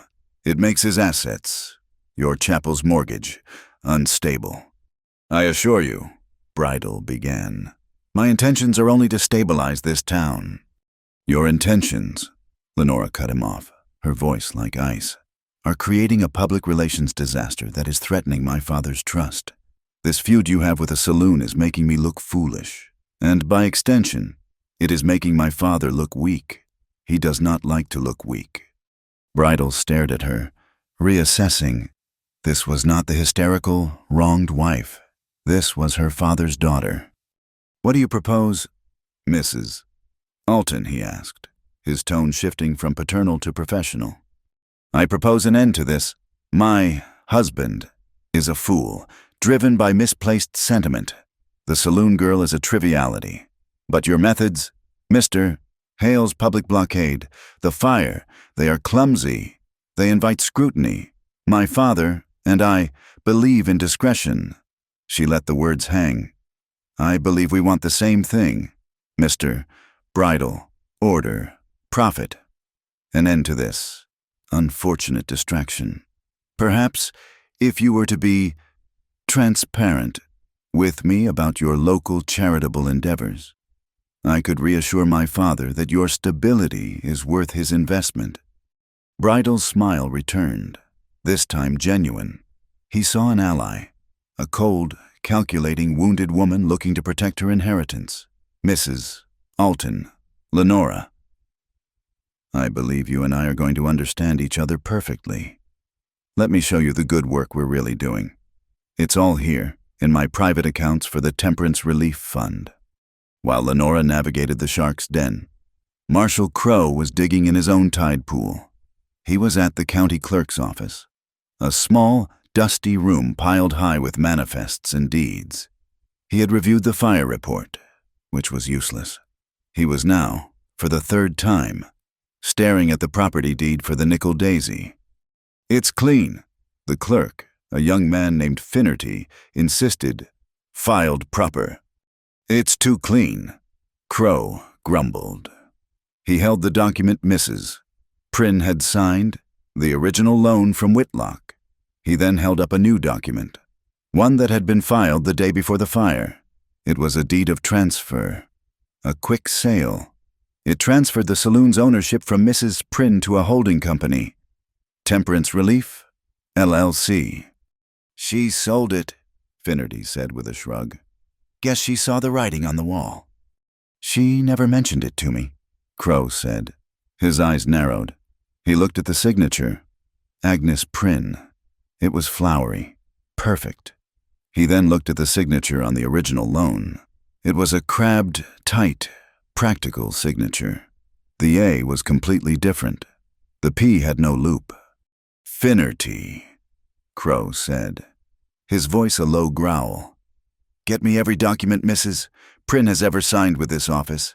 Tax rolls, licenses, everything. He spent an hour comparing. They were all the same. All the crabbed, tight, practical signatures. All completely different from the one on the deed of transfer. Son of a... Crow whispered. It was a forgery. A blatant, arrogant forgery. Bridle hadn't just foreclosed. He had stolen it, and he had used the fire to cover the tracks, to make it look like a desperate sale by a ruined woman. Miles upriver, the wind was turning bitter, and the bronze sky had deepened to a heavy, bruised purple. Sable's ankle was on fire, and she was shivering, the thin shawl offering no protection. We have to stop, Caleb said, his voice sharp with concern. He pointed. There, that rock ledge. It was a deep overhang, a shallow cave carved into the sandstone cliff by ancient floods. It was sheltered from the wind and, crucially, hidden from the trail. He helped her dismount, her face pale with pain. She almost collapsed as her weight settled on her bad foot. He eased her down, her back against the rock wall. Stay here. He worked with a quick, practiced efficiency. He gathered dry scrub and, using a small flint and steel from his saddlebag, built a tiny, almost smokeless fire just inside the lip of the overhang. The small flames licked at the wood, casting a warm, flickering, orange glow on the stone. He returned to her, unstrapping the heavy army blanket from his saddle. He sat beside her, not too close, and unfolded it. He draped it over her shoulders, then his own, creating a shared tent of warmth. They sat in silence for a long time. The only sounds were the crackle of the fire, the rush of the river, and the rising howl of the wind outside their shelter. The world was reduced to this small, warm space. The air was thick with things unsaid, with the memory of the loft and the brutality of the morning after. Sable shivered, not from cold, but from the tension. The firelight danced in Caleb's eyes. He looked at her, his gaze direct and stripped of all pretense. "Sable," he said, his voice low. "What happened with Lenora, my lying to you by not telling you? It was the act of a coward, the worst thing I've ever done." "It's complicated, Caleb," she whispered, her voice rough. "No," he said, shaking his head. "It's not. It was simple. I was afraid. I was afraid of my father, afraid of her, afraid of my own life. So I ran, and I used you. I used your honesty, the realness I said I wanted, as a shield, and it was unforgivable." His hand found hers under the blanket. His fingers were cold, but his grip was strong. He didn't lace his fingers through hers, like in the loft. He just held her hand, palm to palm. It was not a gesture of romance. It was a gesture of solidarity. "When this is done," he said, his voice gaining strength, "when we've shown them what bridal is, I'm going to face her. Truly, I'm going to get the legal annulment. I'm going to stand in front of a judge and tell the truth, not just about the marriage, but about my father's coercion, and hers. I am done. No more half measures. I will not be that man again." She looked at him, at the truth of his vow etched in the firelight on his face. She believed him. She leaned her head, just slightly, to rest on his shoulder. His heart was beating, a steady, strong rhythm against her ear, a counterpoint to the wild wind outside. They just were two people in a storm, holding a terrible secret, and for a moment, they were safe. At that same moment, Lenora felt anything but safe. She was staring at a second ledger, the one Bridal had so proudly produced, the Temperance Relief Fund. "You see," Bridal was saying, "the good people of this town, they want to contribute to its moral cleansing, but they are shy. They prefer their generosity to be anonymous." Lenora's eyes scanned the columns. Donation, J, $50. Donation, T, B, $100. Donation, W, L, $50. The initials, they matched the ghost payroll. J, it's for John Smith. T, B, for Thomas Brown. It wasn't just a slush fund. It was a complete circular system. "It's inspired," Lenora said, her voice a perfect imitation of admiring detachment. "You're laundering the mine's own money, back to yourself, through a false charity, and writing it off as a tax-exempt donation. And in the process, you're creating a paper trail of public support for your war on the Saloon. You're paying your ghost miners with tax-free dollars that you then use to bribe the commissioner." Bridal beamed. He had found his intellectual equal. "Precisely, my dear. And the beauty of it, the real beauty, is that the money in the fund is now clean enough to, say, purchase a distressed property, like a saloon, all legal, all for the good of the town." Lenora closed the book. "Mr. Bridal," she said, "you are not a businessman. You are an artist." He laughed, a deep, satisfied rumble. He had shown his hand, convinced of her alliance. He had just given her the second piece of the puzzle. While he was laughing, Osric Hale was carrying out the next phase, the Nickel Daisy. Charred but standing, was now a fortress, but Hale had no intention of laying siege. He was going to starve them out. He and a dozen miners marched to the small ferry bridge, the only crossing over the Silver Vein for 10 miles. They carried pick handles and heavy chains. They didn't make a sound. They simply stood. They blocked the entrance. A supply wagon coming in from the east was stopped cold. "Bridge is closed," Hale said, his voice flat. "Town business." "I've got flour for the general store," the teamster argued. "The general store will wait." Hale said. The saloon, he knew, was low on everything. No food, no supplies, no customers. He was cutting off the town's air to kill one small part of it. From the hill, in the fading light, preacher Josiah Alton watched. He had been praying for guidance, for a sign that his harsh judgment of his son was righteous. He saw the blockade. He saw the teamster argue. And then he saw an old farmer, a man named Eli, who had a small dairy, try to push past with 2 cans of milk for the boarding house. "Let me pass, Mr. Hale," Eli pleaded. "The ladies at the Alabaster are waiting." Gant, standing near Hale, laughed. "The ladies at the Alabaster can drink whiskey. Old man, go home." "This is wrong," Eli said, his voice shaking but firm. "This ain't town business. This is Bridal's business." Gant's face darkened. He shoved the old man. Not a gentle push, but a violent, 2-handed shove. Eli fell backward into the mud, and the 2 heavy milk cans crashed down, spilling white, precious milk all over the dirt. Josiah watched the old man struggle to his knees. He watched Gant laugh. He looked at Hale, who just stood there, impassive, allowing it. This was not decency. This was not protecting the town's virtue. This was cruelty. This was the thuggery of a tyrant. For the first time in his life, Josiah Alton felt a deep, sickening crack in the foundation of his own certainty. He had built his house on the rock of God's law, but he was beginning to suspect that rock was hollow, and Bridal was living inside. In the hotel, a traveling circuit lawyer, a weary man who smelled of horse and cheap cigars, was packing his valise. He was the one who had, a year prior, refused to file Caleb's annulment, citing insufficient grounds. Now, Caleb and Lenora stood before him. "This," Lenora said, handing him a new document she had drafted herself, "is not an annulment. It is a legal separation." The lawyer read it. Irretrievable breakdown. Mutual agreement. No contest. He looked at them over his spectacles. "This is straightforward. You both sign. It's filed." Caleb took the pen. He looked at Lenora. Her face was calm. He signed his name. She signed hers.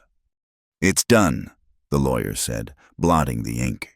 "You're separated, not divorced, not annulled, but legally apart." "It's a start," Lenora said, taking her copy. "To get the annulment, the one that truly voids the contract, we will need extraordinary proof.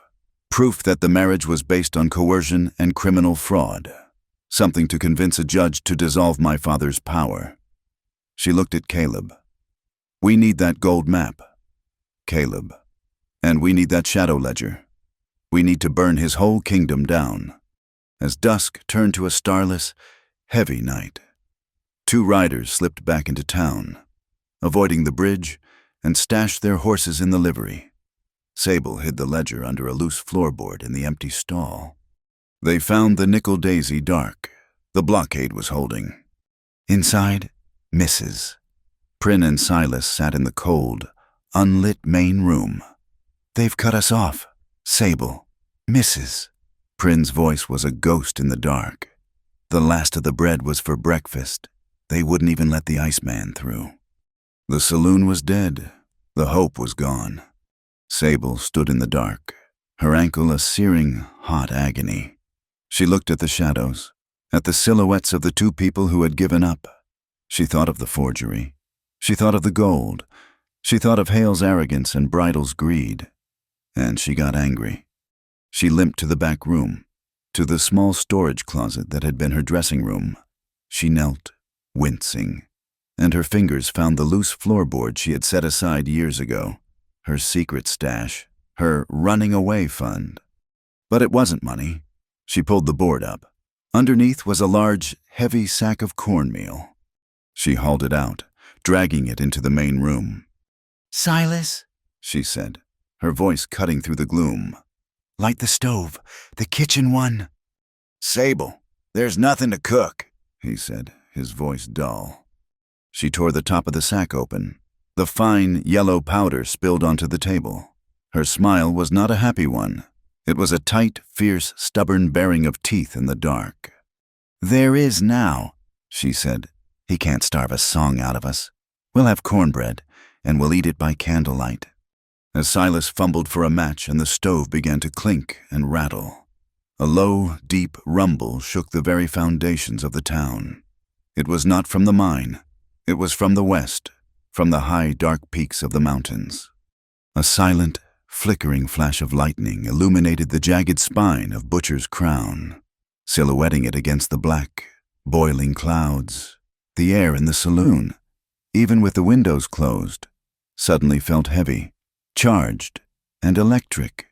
The small storm of their survival was over. The real one, the one that would break the town or cleanse it, was just beginning.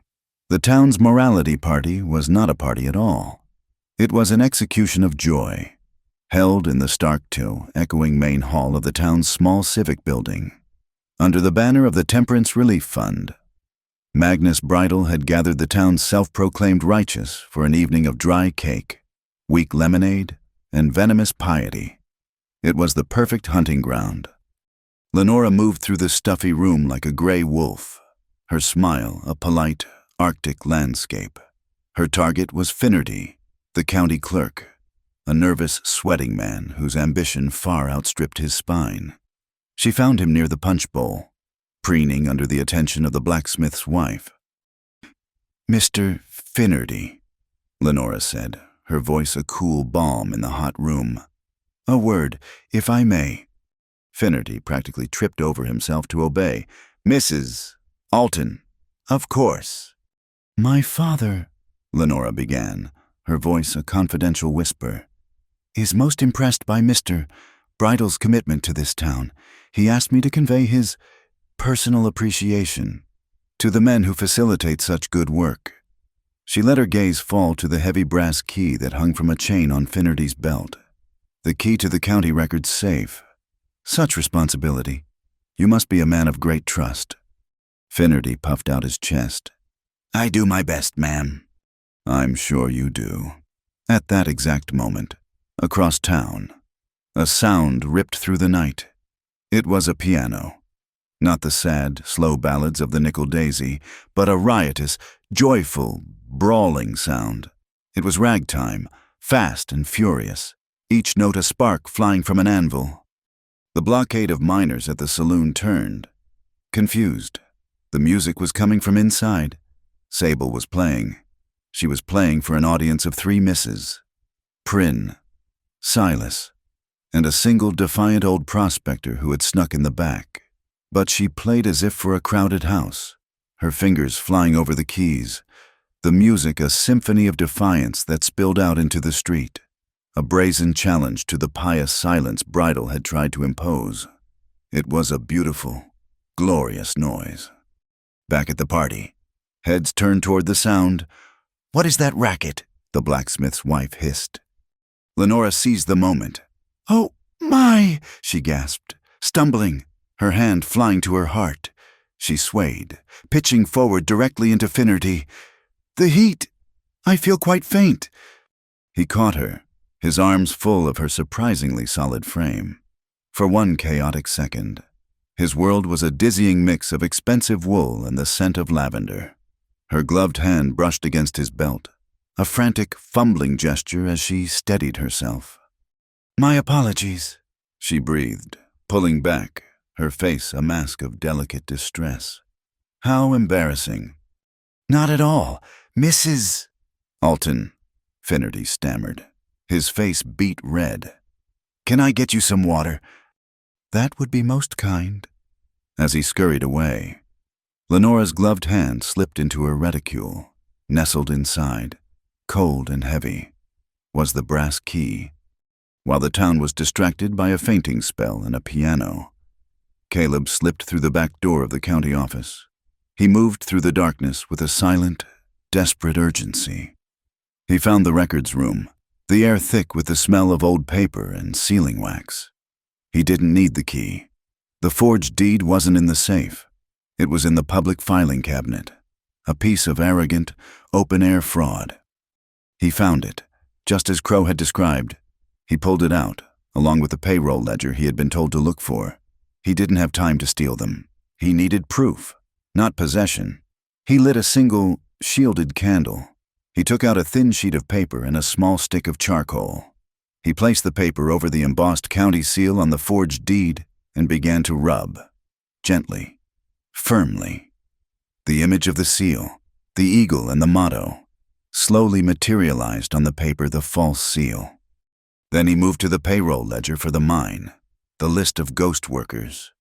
John Smith, Thomas Brown, William Lee. Next to each name was a space for a local address. They were all listed as residing at 1 Reconciliation Road. An odd name. Caleb frowned, trying to place it. Then his blood ran cold. Reconciliation Road was not a road. It was the main path through Rook's Ferry Cemetery. Bridle wasn't just paying ghost workers.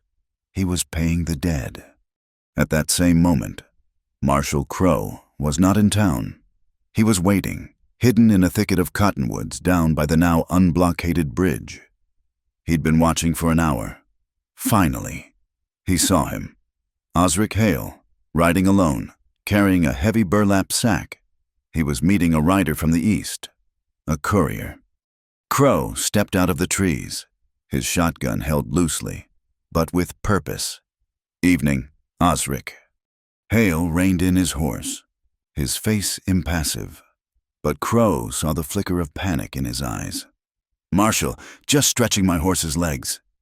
"With a heavy sack of feed," Crow said, nodding to the bag. The courier in the background, seeing the shotgun, slowly began to back his horse away. Crow let him. The courier wasn't his target. "Let's see what you're carrying." Hale hesitated. Crow took a step closer. Hale, slowly, reluctantly, handed down the sack. Crow opened it. It was full of cash, neatly bundled stacks of bills. "This," Crow said, his voice a low, dangerous growl, "is the payroll for your moral protesters. Isn't it the protection money, the temperance relief fund in action? Am I right?" Hale said nothing. His jaw was a tight line of defiance. "You can tell me, Osric," Crow said, his voice deceptively soft. "Or you can tell a federal judge in the Capitol why Bridle Mining is running an armed, private militia to interfere with public commerce. Your choice." Hale's defiance crumbled. "It's a community protection fund," he mumbled. To protect the town's investments." "You mean Bridle's investments?" Crow corrected. He hefted the sack. "Thank you for your donation." In the dead of night, the pillar of Dawn Chapel was a cavern of silent, suffocating darkness. A single candle burned on the altar, its tiny flame a fragile protest against the gloom. Josiah Alton was on his knees, not praying, but staring into the dark, wrestling with the demons of his own certainty. "Father," Josiah looked up.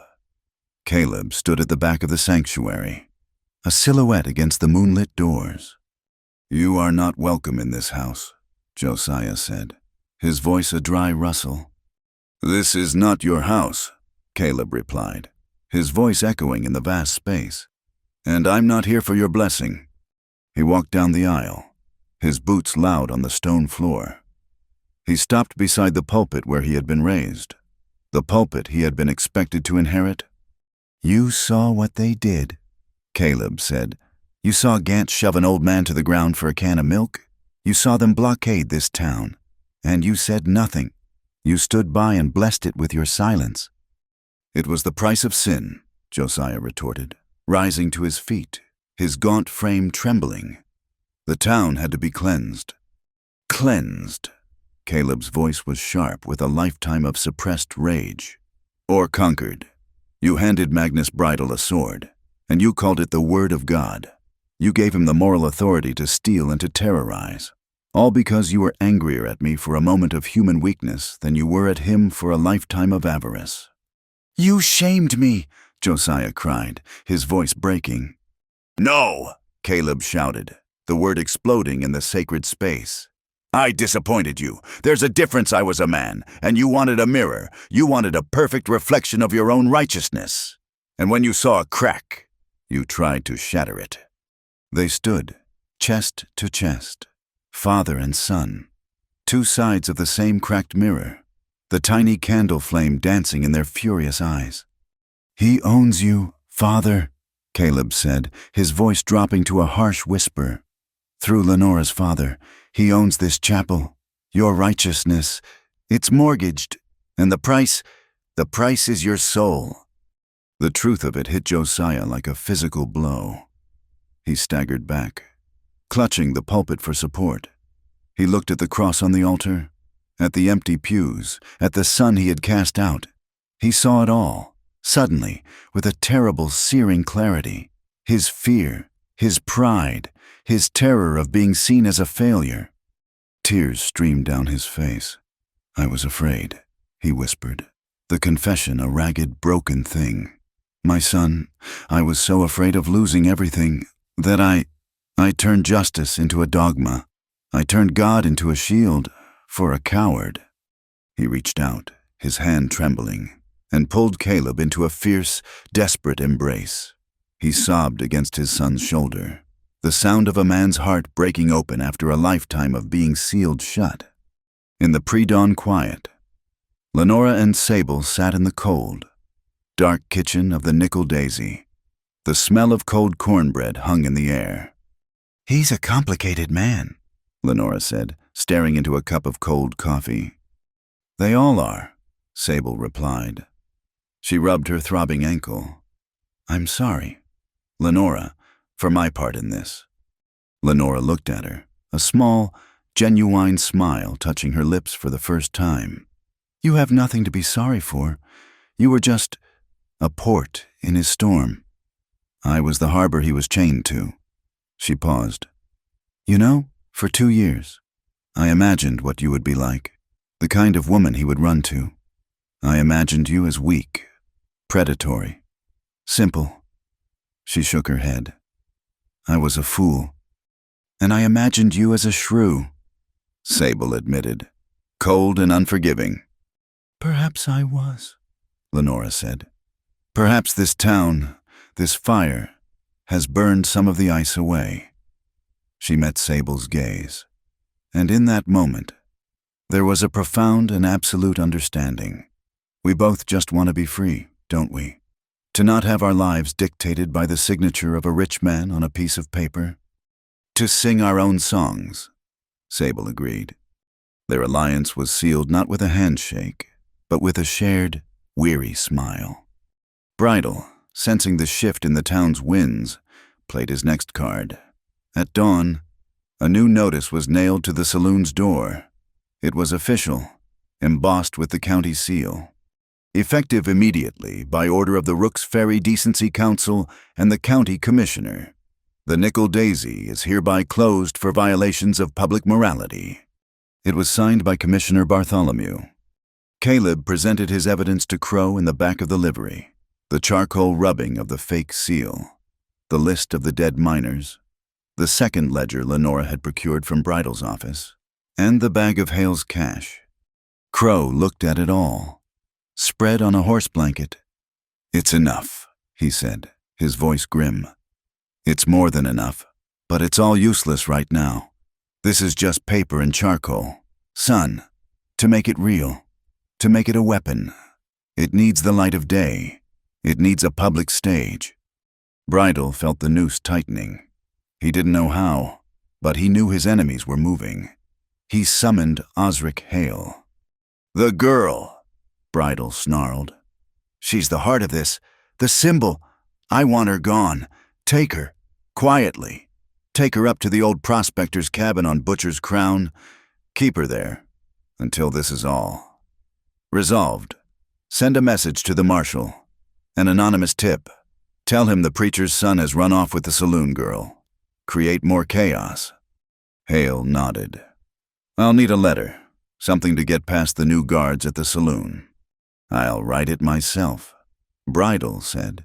"A note from a concerned citizen, warning her that the miners are planning to burn the place down for real, telling her to meet them at the bridge to ensure her safety. She'll come." He wrote the note. He sealed it. He handed it to a young, trusted messenger. "Give this to Mrs. Alton. At the hotel, tell her it is a matter of the utmost urgency. From me. She is our ally. She will know how to deliver it to the saloon without suspicion. But Lenora was no longer an ally. The messenger, awed by her fine clothes and cold authority, handed her the sealed letter. She thanked him, her face a perfect mask of concern. She closed the door to her hotel room. She steamed the letter open over her kettle, read it, and her face went hard. She took out a fresh sheet of paper. Her penmanship was a flawless imitation of Bridal's arrogant scrawl. She wrote a new letter. She found the messenger waiting in the lobby. "Mr. Bridal's instructions have changed," she said, handing him the new, sealed letter. "He wants this delivered not to the saloon girl, but to Mr. Hale, immediately. It's a change of plan." The boy, unquestioning, ran off to the minehead. The letter Osric Hale received did not contain instructions to kidnap Sable. It was a summons. "Mr. Hale," it read, "there has been a change. The commissioner is holding a public hearing regarding the boundary dispute. Dawn, at the county gazebo. You are to attend as my legal representative. Bring all documentation regarding the Temperance Fund. We are going to end this publicly and legally. Do not fail me." Hale, believing the letter was from Bridal, saw it as the moment of their final triumph. The final piece fell into place when Lenora delivered Bridal's original letter, not to Sable, but to Marshal Crowe. Crowe read it, then looked at the forged deed. The ledger, the charcoal rubbing. He now had it all. The crime, the motive, the cover-up, and now, a written confession of a planned kidnapping. He looked out the window at the town square, at the small, white, octagonal gazebo that stood in its center. The stage was set. "Finnerty," he barked to his deputy. "Go and tell every single person in this town, from the preacher to the prospectors, that there will be a public hearing at the gazebo at dawn. Attendance is not optional." Dawn did not so much arrive as it seeped into the town square, a cold, gray wash that painted the faces of the crowd in shades of ash. The air was thin, smelling of mud, wet wool, and the nervous sweat of a town holding its breath. It was the largest gathering Rooks Ferry had ever seen, a silent, standing-room-only tribunal under a vast, indifferent sky. The gazebo, small and white and built for band concerts, was now a courtroom, a stage. On one side stood Marshal Elam Crowe, his face carved from the same hard granite as the mesas, his shotgun held loosely at his side. Beside him stood Sable, her ankle wrapped, her face pale but resolute. With them were Caleb, no longer the preacher's son, but just a man, his eyes locked on the crowd, and Lenora, poised and cold, her hands clasped in front of her, a picture of absolute, dangerous calm. What was most strange was the crowd itself. The lines of division had been washed away in the night. Miners in their rough spun, patched shirts, their faces permanently stained with red dust, stood shoulder to shoulder with Silas, the piano player, and Mrs. Prynne, wives from the Temperance League, who just days before had knelt in prayerful condemnation, now stood silently next to the old prospectors and teamsters. They were not two sides. They were a single body, wary and waiting, their gaze fixed on the gazebo. A path was cleared. Magnus Bridal appeared, and he was not cowed. He was magnificent. He wore a fine black tailcoat, a silk vest, and a look of deep, profound, paternal disappointment, as if the town had called him from his bed to settle a childish squabble. Beside him walked a man who did not belong in the mud, a lawyer from the capital, his shoes polished, his face pinched in distaste, carrying a fine leather satchel. Bridal mounted the steps of the gazebo, smiling, nodding at faces in the crowd as if he were campaigning. He saw the gathered evidence on a small table, the ledgers, the papers, and he chuckled, a low, confident rumble.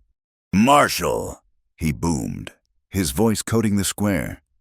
What is the meaning of this theater? My office has been burgled, my good name slandered, and my men." He gestured to Osric Hale, who stood at the edge of the crowd, "are being detained from their important work. This gathering is irregular." His lawyer stepped forward.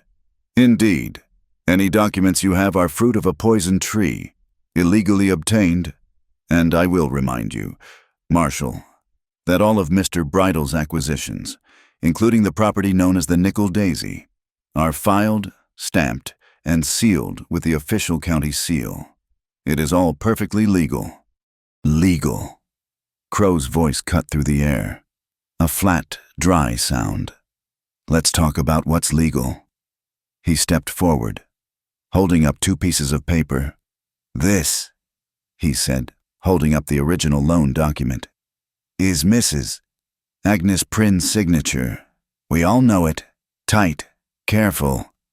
He then held up the deed of transfer, the one that gave the saloon to the Temperance Relief Fund. "And this is the signature he filed with the county. A forgery, and a bad one." A low murmur rippled through the crowd. "A clerical error," the lawyer snapped. Mrs. Prynne was desperate to sell, to escape the shame. Was she? Caleb stepped forward, holding up his charcoal rubbing. "Then why did your client, or his man Hale, feel the need to forge the county seal as well?" He held his rubbing next to the embossed seal on the fraudulent deed. "They don't match. This one was made with a different dye." The crowd's murmur grew louder. This was not a clerical error. This was a crime they could all understand. "And where did the money come from?" Lenora's voice, clear and sharp, sliced through the noise. She stepped forward, holding the 2 ledgers. "This is Mr. Bridle's charity, the Temperance Relief Fund, and this is his ghost payroll. He was paying 20 dead men, all of them buried in your cemetery, a full wage, and then he donated that exact same money, in their names, to his own fund. He was washing his own stolen money, and he used it to steal your saloon." She had explained it so simply, so clearly that the miners in the crowd, the ones who knew what a day's wage was, looked at each other, their faces hardening. They had been used. Their moral protest was a lie, paid for by dead men. Bridle's face was losing its pleasant, paternal mask. It was darkening, like the sky before the storm. "This is slander, hearsay. You have no proof," his lawyer shouted, his voice cracking. A new figure moved from the crowd, climbing the steps of the gazebo. Preacher Josiah Alton. He looked old, frail, his eyes red-rimmed, but his back was straight. He did not look at his son. He looked at the town. He looked at the women of the Temperance League, his most fervent followers. "I have been a fool," he said, his voice quiet, but it carried in the dead silence. "I have stood in my pulpit and I have preached about sin. I have told you to judge. I have told you to fear the stain. And I was so busy looking for stains on others. I did not see the rot in my own house." He turned, and he looked directly at Magnus Bridle. "You," he said, his voice rising, gaining the old thunder. "You came to me and spoke of morality. You used my fear. You used my pride. You used my debt. You used my God as a shield for your own greed, and I let you." He turned back to the crowd, his arms spread wide. "I was wrong. Morality is not a picket sign. It is not a forged deed. It is not a tool to starve your neighbors. Morality is not a curtain to hide a safe." The last line was a roar, and the crowd, stunned for a second, erupted. The applause was a single, deafening crash of sound, a wave of pent-up frustration and anger finally released. The miners, the mothers, the prospectors, they all clapped. They all yelled. They had their preacher back. Bridle's face was now a mask of purple fury. This was lost. He leaned in, hissing at Osric Hale, who stood near the steps. "Stop this, start something, now create a diversion, get your men." Hale's hand went to the pistol on his hip. He looked at Gant and the other miners he had paid. He gave the signal. Gant took a step, ready to shove the nearest person, to turn the hearing into a riot. "Don't you dare! Thomas Gant!" A woman's voice screamed from the crowd. It was Gant's wife. "You raise a hand. You'll not have a home to come back to, Mrs. Prynne fed our children last winter when you were prospecting." Another miner's wife shouted. "And Sable Hart, she gave my boy her own blanket from the stage. You call her a sinner. You're the sinner. Osric Hale, taking that man's blood money." A wave of assent rose from the crowd. The miners, who had been Bridal's private army, suddenly found themselves facing their own wives, their own neighbors. They looked at Osric, their expressions no longer loyal, but sullen and betrayed. Osric froze. His army had just dissolved. The men were shouting the names of their children, of the small kindnesses the Saloon had shown them, kindnesses Bridal had tried to erase. Into this silence, Sable stepped forward. Her voice was not loud, but it was clear, and it cut through everything. "I'm not here to talk about deeds or ledgers. I'm here to talk about a blanket." The crowd quieted. Confused, she looked at Caleb, a brief, clear acknowledgement. "The night of the big storm, the one that washed this town clean, I was hiding. I was in the old ferry warehouse loft, terrified." She looked at the faces in the crowd, at the women who had called her a homewrecker. "I was alone. I was cold. I was afraid that the men who wrote me threatening letters were coming to get me, and Mr. Alton, he found me." She kept her gaze on the crowd, refusing to make this a private moment. He didn't do what you think. He brought me a cup of hot coffee, and he brought me a thick wool blanket, and we sat there, in the dark, and we listened to the rain, and we talked. Not about sin, not about morality. We talked about what it felt like to be cold, about what it felt like to be trapped." Her voice grew stronger. This morality that Mr. Bridal is selling you, it's a poison. It's a poison that tells you it's a sin to give a cold woman a blanket, that it's a crime to feed a hungry family. He wants you to be so busy judging your neighbor that you give him permission to steal from you. He wants to take away your right to even be kind. A woman in the front row, the blacksmith's wife, the leader of the Temperance League, was weeping. Lenora stepped forward. "The final, perfect blade. Mr. Bridal did more than steal a saloon," she announced, her voice ringing. "He used a man's private debt to seize control of a church. He used my private pain and a marriage I was forced into to silence and control my family." She locked eyes with Bridal, a look of pure, cold triumph. "I make this declaration before this town, which now stands as a court of law. If you, the people of Rook's Ferry, find that Magnus Bridal is guilty of criminal fraud and coercion, then my marriage, a contract based on that same fraud, is null and void. My freedom," she said, her gaze sweeping the crowd, "is bound to yours. Set this town free, and you set me free too." The lawyer, desperate, his face slick with sweat, finally found his voice. "This is a circus, a kangaroo court. You have no proof. None of this connects the money. The Temperance Fund. It was from anonymous, pious donors. It's all circumstantial." "Anonymous." Crow's voice was almost gentle. He let the lawyer's screeching fade. He let the silence draw out. "Anonymous, you say?" He reached into his pocket and pulled out one last, folded piece of paper. "This is a receipt for a very large, anonymous cash donation." He unfolded it. "It's signed by Commissioner Bartholomew himself. He signed it the night of the morality party. The night," Crow's voice dropped, "that my deputy saw him being helped into his carriage by Mr. Bridal's men." He held the paper up for the front row to see. "A man's hand shakes," Crow said, his voice resonating with grim satisfaction. "When he's been forced to drink half a bottle of brandy, it shakes when he's signing a lie that will cost him his career if he refuses." He looked directly at the lawyer. "Does that look anonymous to you?" The lawyer had no answer. He had been checkmated. The crowd did not roar.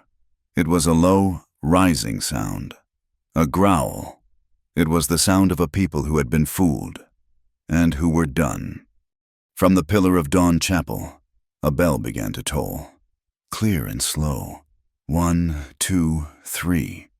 Not a call to prayer, but a verdict. Silas, seeing the tide turn, had run to the church. He was ringing the bell. He was ringing it for justice. Bridal's face was purple. He was trapped. The crowd was a wall of hatred. His lawyer had shrunk back, useless. His private army had defected. He turned, his eyes wild, and he shoved the lawyer aside, looking for an escape from the back of the gazebo. Marshal Elam Crow stepped into his path. "Magnus Bridal," Crow said, his voice flat. "You are under arrest for fraud, conspiracy, forgery, and attempted kidnapping." "Get out of my way, you tin-badge fool!" Bridal roared, and he lunged, shoving Crow with both hands. Crow didn't move an inch. It was like shoving the mountain. The marshal's hands shot out, grabbing Bridal's fine tailcoat, spinning him around. The second sound was a sharp, metallic click-click as the handcuffs snapped shut around Bridal's wrists. "It's over, Magnus," Crow said. All eyes in the square, the crowd. Crow, Sable, Caleb all turned to the last man, Osric Hale. He stood alone, his hand still on his gun, his face a gray mask of indecision. He was a man with no master, no army, and no future. He looked at the miners, who were staring at him, waiting. He looked at their wives. He looked at Bridal, pathetic and panting in the marshal's grip. Slowly, his hand moved. He didn't draw his gun. He unbuckled the heavy leather belt. He held it for a moment. Then he let it fall. The gun, the belt, the symbol of his power, clattered onto the wooden floor of the gazebo with a sound of utter, final defeat. "I choose my own kitchen hearth," Osric Hale said, his voice hoarse. He turned, not looking at anyone, and walked away, disappearing into the crowd. A free man for the first time, and a broken one. The week that followed the hearing was like the first deep, painless breath after a near drowning. The town, having held its breath for so long, exhaled. The tension that had settled like red dust on everything was gone, washed away by the public, painful truth. The Nickel Daisy opened its doors 2 days later. The charred back wall was left as it was. A scar to remember, but the rest of the saloon was clean. Mrs. Prynne had scrubbed the floors herself, and the air smelled of lemon oil and fresh pine, not stale whiskey and fear. The light, cast from the same old oil lamps, seemed different. It was still yellow, but it felt cleaner, warmer. It illuminated a room that was no longer a place of secrets, but a place of survivors.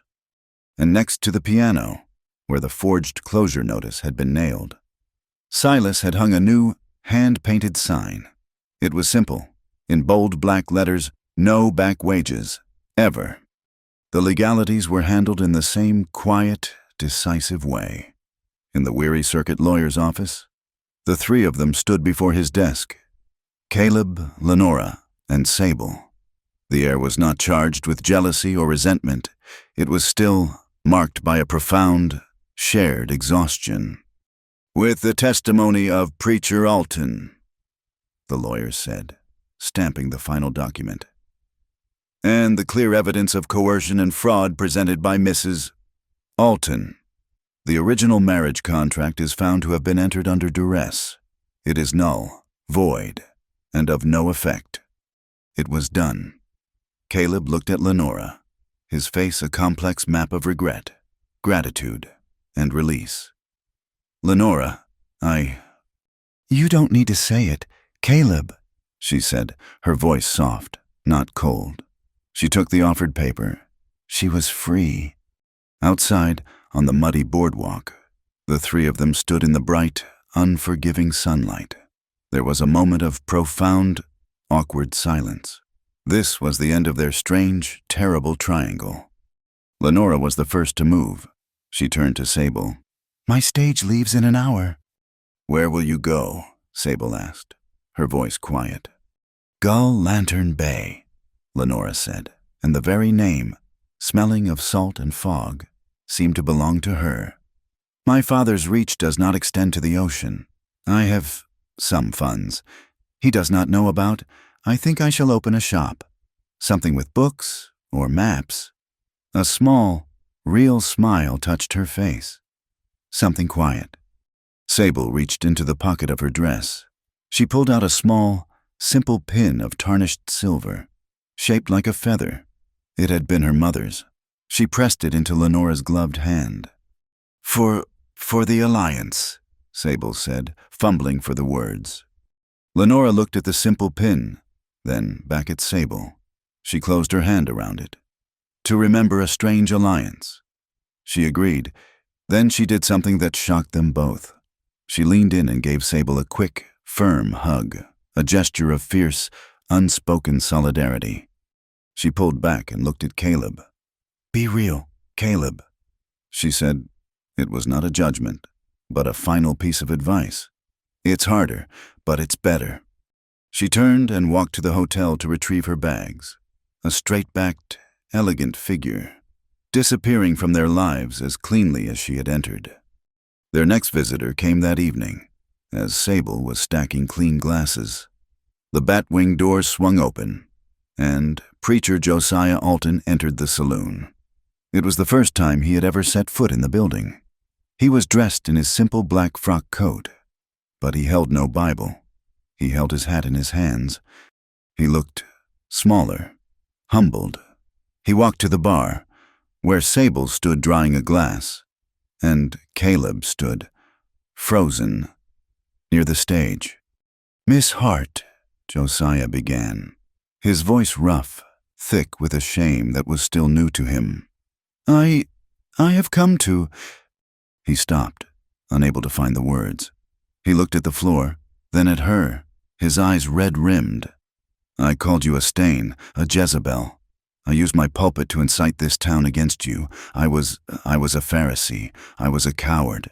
I was so afraid of my own failings, of my own debts, that I used the word of God to wound you, an innocent woman. Can you find it in your heart to forgive an old fool?"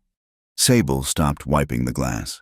She looked at this broken, powerful man and saw not the tyrant who had condemned her, but the father who had wept in his son's arms.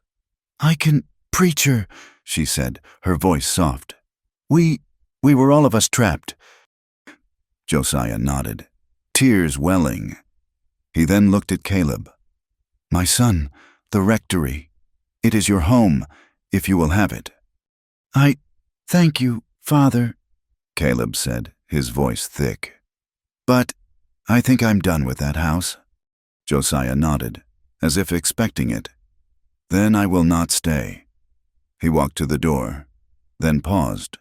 He looked back, not at his son, but at the entire room. This place showed more charity in a week than my church has in a year. You have my blessing, child." He left.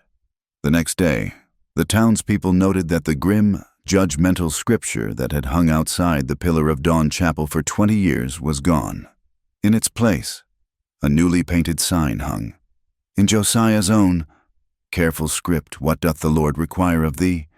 But to do justly, and to love mercy, and to walk humbly with thy God." The town healed in small, practical ways. The first act of the newly terrified and suddenly reformed. Town council was to seize all of Bridal's assets, including the land rights to the gold vein. In a motion proposed by the blacksmith and seconded by Silas Whitlock, they established the Rook's Ferry Miners Equity Fund. The gold that Bridal had intended to steal would now belong to the town, its profits shared among the men who actually worked the rock, and a portion set aside for the widows and families of those who had died in Bridal's service. When Marshal Crowe heard the news, he was standing at the bar in the Nickel Daisy, drinking a sarsaparilla. He heard the cheers from the street. "Mrs." Prynne looked at him and said, "It's over." Crow looked down into his glass. A slow, unfamiliar twitch pulled at the corner of his mouth, a rare, reluctant smile that he immediately hid in his mustache. "Well," he grunted, setting the glass down. "About time."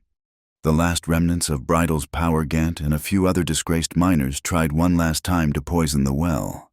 They were overheard in the general store, trying to spread the old lies.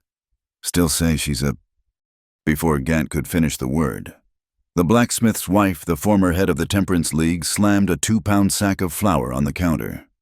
"You will be silent. Thomas Gant," she said, her voice ringing with the authority of her newfound conviction. "That woman, Miss Hart, has more honor in her little finger than you have in your whole body. This town is done with lies. Now, get out of my way. I'm buying flour. I hear Mrs. Prynne is making a pie for the saloon." The town was, at last, immune. That night, at the piano, Silas was playing something new. The melody was hesitant, but it was beautiful.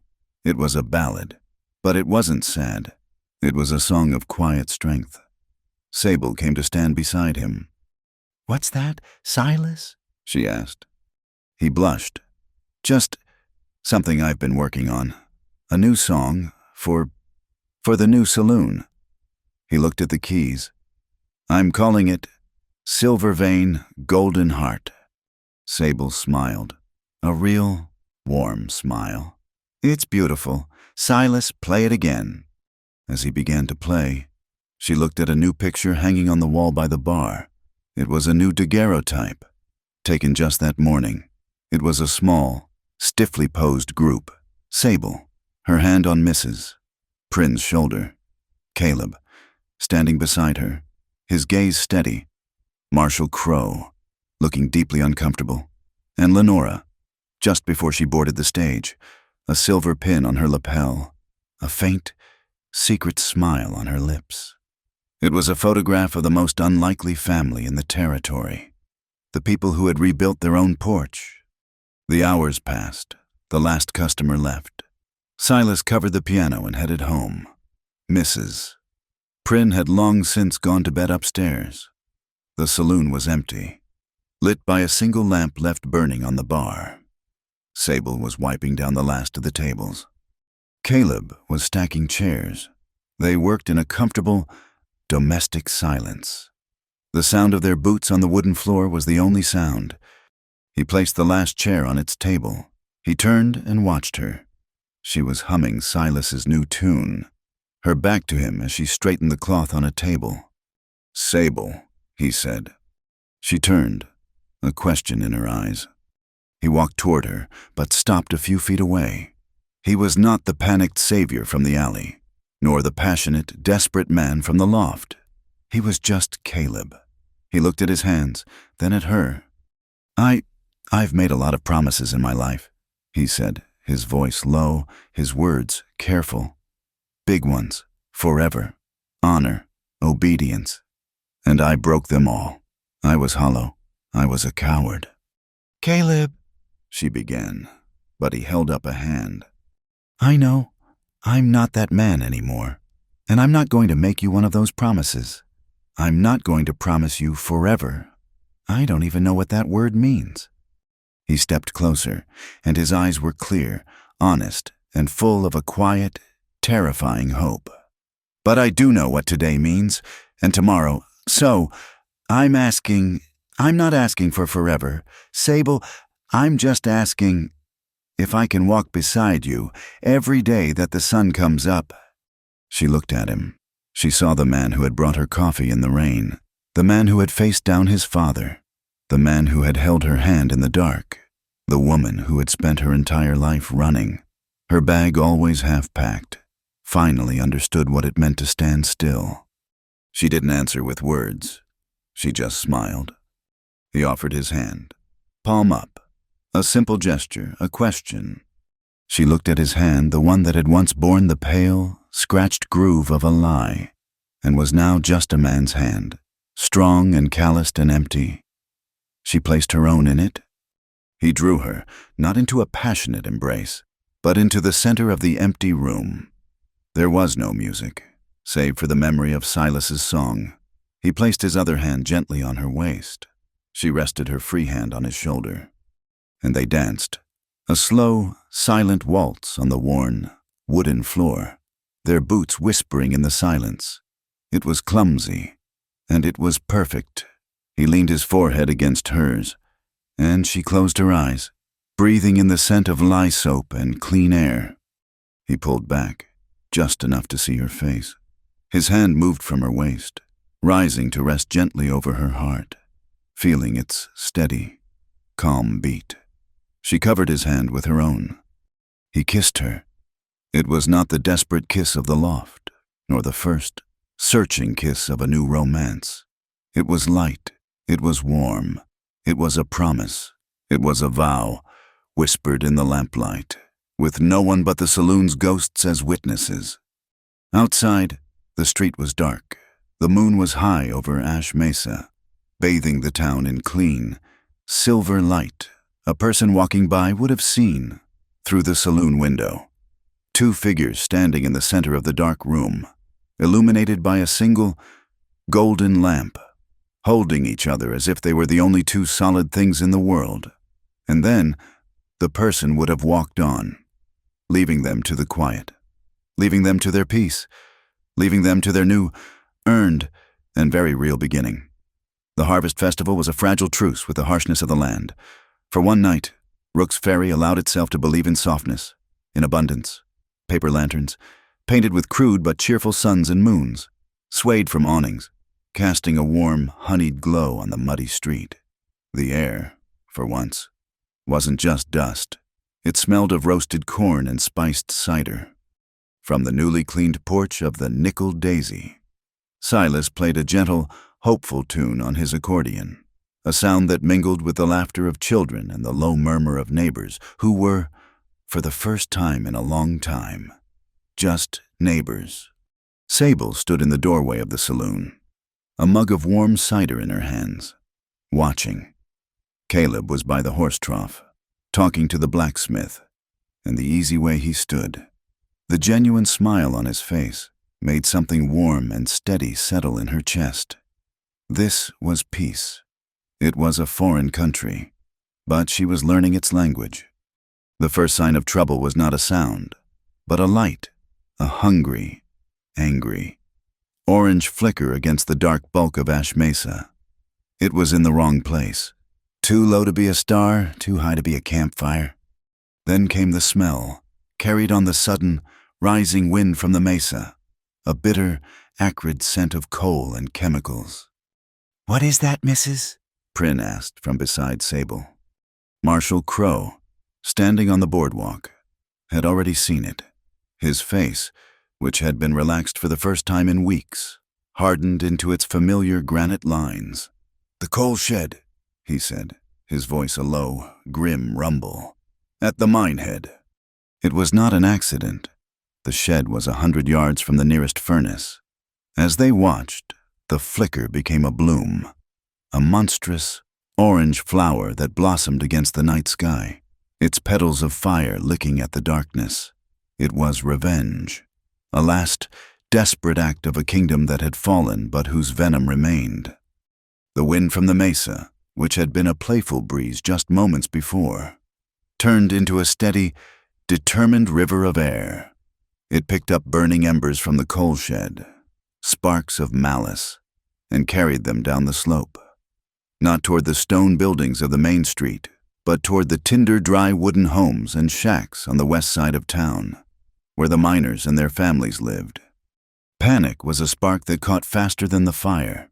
A woman screamed. People began to run, a chaotic, directionless surge. "Form a line," Sable's voice, the singer's voice trained to cut through the noise of a saloon, sliced through the panic. She was already on the street, grabbing the arm of a terrified teamster. "The well buckets. Now form a line to the west end." Her voice, her absolute certainty in a moment of chaos, was an anchor. People stopped running. They looked at her, and they obeyed. The blacksmith was the first, grabbing 2 empty buckets from his shop, then his wife, then Silas. A human chain began to form, a desperate, clumsy, but living firebreak of men and women. Caleb was already on his horse. He galloped toward the row of small, wooden houses where the embers were already landing. Tiny stars of destruction on the dry shingle roofs. He saw a roof catch, a small lick of flame that grew with terrifying speed. The family burst out, a man and his wife, their faces white with terror. "Our boy!" the woman screamed, pointing back at the house. "Willie! He was in the back room!" The porch roof groaned, sagging. Caleb didn't hesitate. He spurred his horse, leaping the low fence, and brought the animal alongside the back window. "Willie!" he roared. A small, terrified face appeared. "Jump, I'll catch you!" The boy, no older than 8, scrambled out the window just as the porch roof collapsed in a shower of sparks and flaming timber. Caleb leaned low, scooping the boy from the air and depositing him in his mother's arms without ever breaking stride. He wheeled the horse around, his eyes already scanning for the next roof, the next family. A lone cavalryman charging an army of flame. From the edge of town, another group appeared, running. It was the miners, but they weren't running in fear. They were running toward the fire, and at their head, his face grim, his hands bare, was Osric Hale. He had seen the fire from his small cabin, had seen where the wind was taking it. He ran past the bucket brigade, his eyes meeting Sable's for a split second, an unspoken acknowledgement passing between them. "Shovels!" Hale bellowed, his foreman's voice taking command. "Picks! We're not stopping it with water, we're stopping it with dirt. Dig a break from the river to the rock face now for your own homes." He had spent his life ordering these men to tear the earth apart for another man's profit. Now, he ordered them to tear it apart for their own salvation. It was his redemption, written in sweat and soil. They began to dig, a furious, desperate line of men against the fire's advance. Marshal Crowe was the calm center of the storm. He moved from the bucket line to the diggers, his voice never rising, but his orders clear, concise. "You 5, get on those roofs, beat out the sparks. You, get the horses from the livery, move them to the east pasture. Don't let them bolt." He was not just a lawman. He was a general, and this town was his army. And then, another hero emerged from a place no one expected. The stagecoach from the east, the one that was meant to have carried Lenora away that morning, had been delayed by a washed-out crossing. It had just arrived, pulling into the chaos. Lenora stepped out, not into the town she had expected to leave, but into an inferno. She saw a small cabin, its front engulfed in flames. The smoke was thick, pouring from the windows. The family was out, safe, but the mother was screaming, hysterical. "Lottie, her doll, she ran back in for her doll." Before anyone could stop her, Lenora pulled the scarf from her neck, dipped it in a dropped bucket of water, and tied it over her face. She ran into the smoke-filled cabin. Inside, the heat was a physical blow. The air was thick, impossible to breathe. A small shape was huddled in the corner, a little girl, maybe 4 years old, clutching a rag doll, coughing, her eyes wide with terror. The child was unharmed, but paralyzed by fear. Lenora scooped her up, shielding the girl's face with her own body. "It's all right," she said, her voice muffled but calm. "We're going outside." She turned and ran, bursting back out into the night just as a portion of the roof gave way. She stumbled, falling to her knees, but she held the child high, safe from the smoke and sparks. She handed the little girl to her weeping mother and then collapsed, coughing, her fine dress ruined, her face black with soot, her lungs burning. She had found her own kind of freedom, not in a quiet bookshop, but in a single, selfless, reckless act. From the chapel on the hill, another sound joined the roar of the fire and the shouting of the people. The great bronze bell began to toll, a deep, frantic, clanging alarm. Josiah Alton, seeing the fire from his window, had begun to pull the rope, not to call his flock to prayer, but to call every able-bodied person to the fight. The bell was the town's heartbeat, a desperate, powerful rhythm that said, "We are here. We are together. We will not fall." The town, once fractured by judgment and greed, was now one body, moving with one purpose, one will. The firebreak held. The last of the roof fires were beaten out. As the eastern sky began to pale, the fight was won. The West End homes were saved. In the exhausted, smoky quiet, they found him, huddled behind the remains of the coal shed. Weeping was Finnerty, the former county clerk. He held a half-burnt ledger in his hands. He didn't resist when Crow put a hand on his shoulder. I just wanted to burn the proof," he sobbed, his face a pathetic mask of soot and tears. "The ledgers, the deeds. I thought, if I burned the evidence of my sin, I could be a good man again." He was the fire's last and saddest victim. Not a monster, but a weak man, broken by a crime he was too afraid to confess. Dawn broke, pouring liquid gold and honey over the wounded town. The smoke still hung in the air, a gray, hazy reminder of the night's battle. Sable sat on the top step of the saloon porch, her body a single, deep, profound ache. Her dress was torn and stained, her face was smudged with soot, and her hands were raw from the rough wood of the buckets. She was too tired to move, too tired to think. She just watched the sun rise. A shadow fell over her. Caleb stood there, his own face etched with exhaustion. He didn't speak. He simply took off his heavy wool coat, the one he had worn to the hearing, and draped it over her shoulders. It was warm, and it smelled of him, of smoke, and of the night's hard labor. He sat down beside her, his shoulder pressing against hers. He looked out at the sunrise, at the town that was still standing. He leaned his head close to her ear, his voice a low, rough whisper, a single word that held a universe of meaning. "Home." She didn't answer. She just leaned her head against his shoulder, letting the warmth of the coat, the warmth of him, seep into her bones. The Silver Vein River, swollen and brown from the storm, rushed past below them, a sound of constant, steady movement. It was the sound of life going on. They sat there, together, watching their town wake up, and in the quiet, shared gaze, the promise they had made in the dark to not leave each other in the storm was reaffirmed, sealed not with a kiss, but with the simple, profound fact of their shared survival. The morning stage was late, but this time it was ready to leave. Lenora stood beside it, her face clean, though her dress was still singed at the hem. Her bags were loaded. Sable and Caleb walked her to the coach. There were no grand goodbyes. Lenora smiled, a real, genuine smile that reached her clear, blue eyes.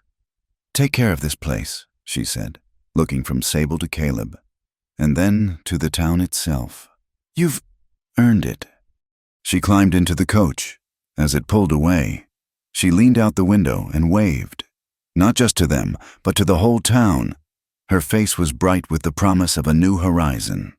Sable raised a hand, not in a wave, but in a slow, respectful nod, a nod between allies, a nod between survivors. That evening, a new sign hung from the porch of the Nickel Daisy. It had been painted by the blacksmith's wife, in clear, steady letters. It didn't mention whiskey or games. It said, "Music nightly, justice daily."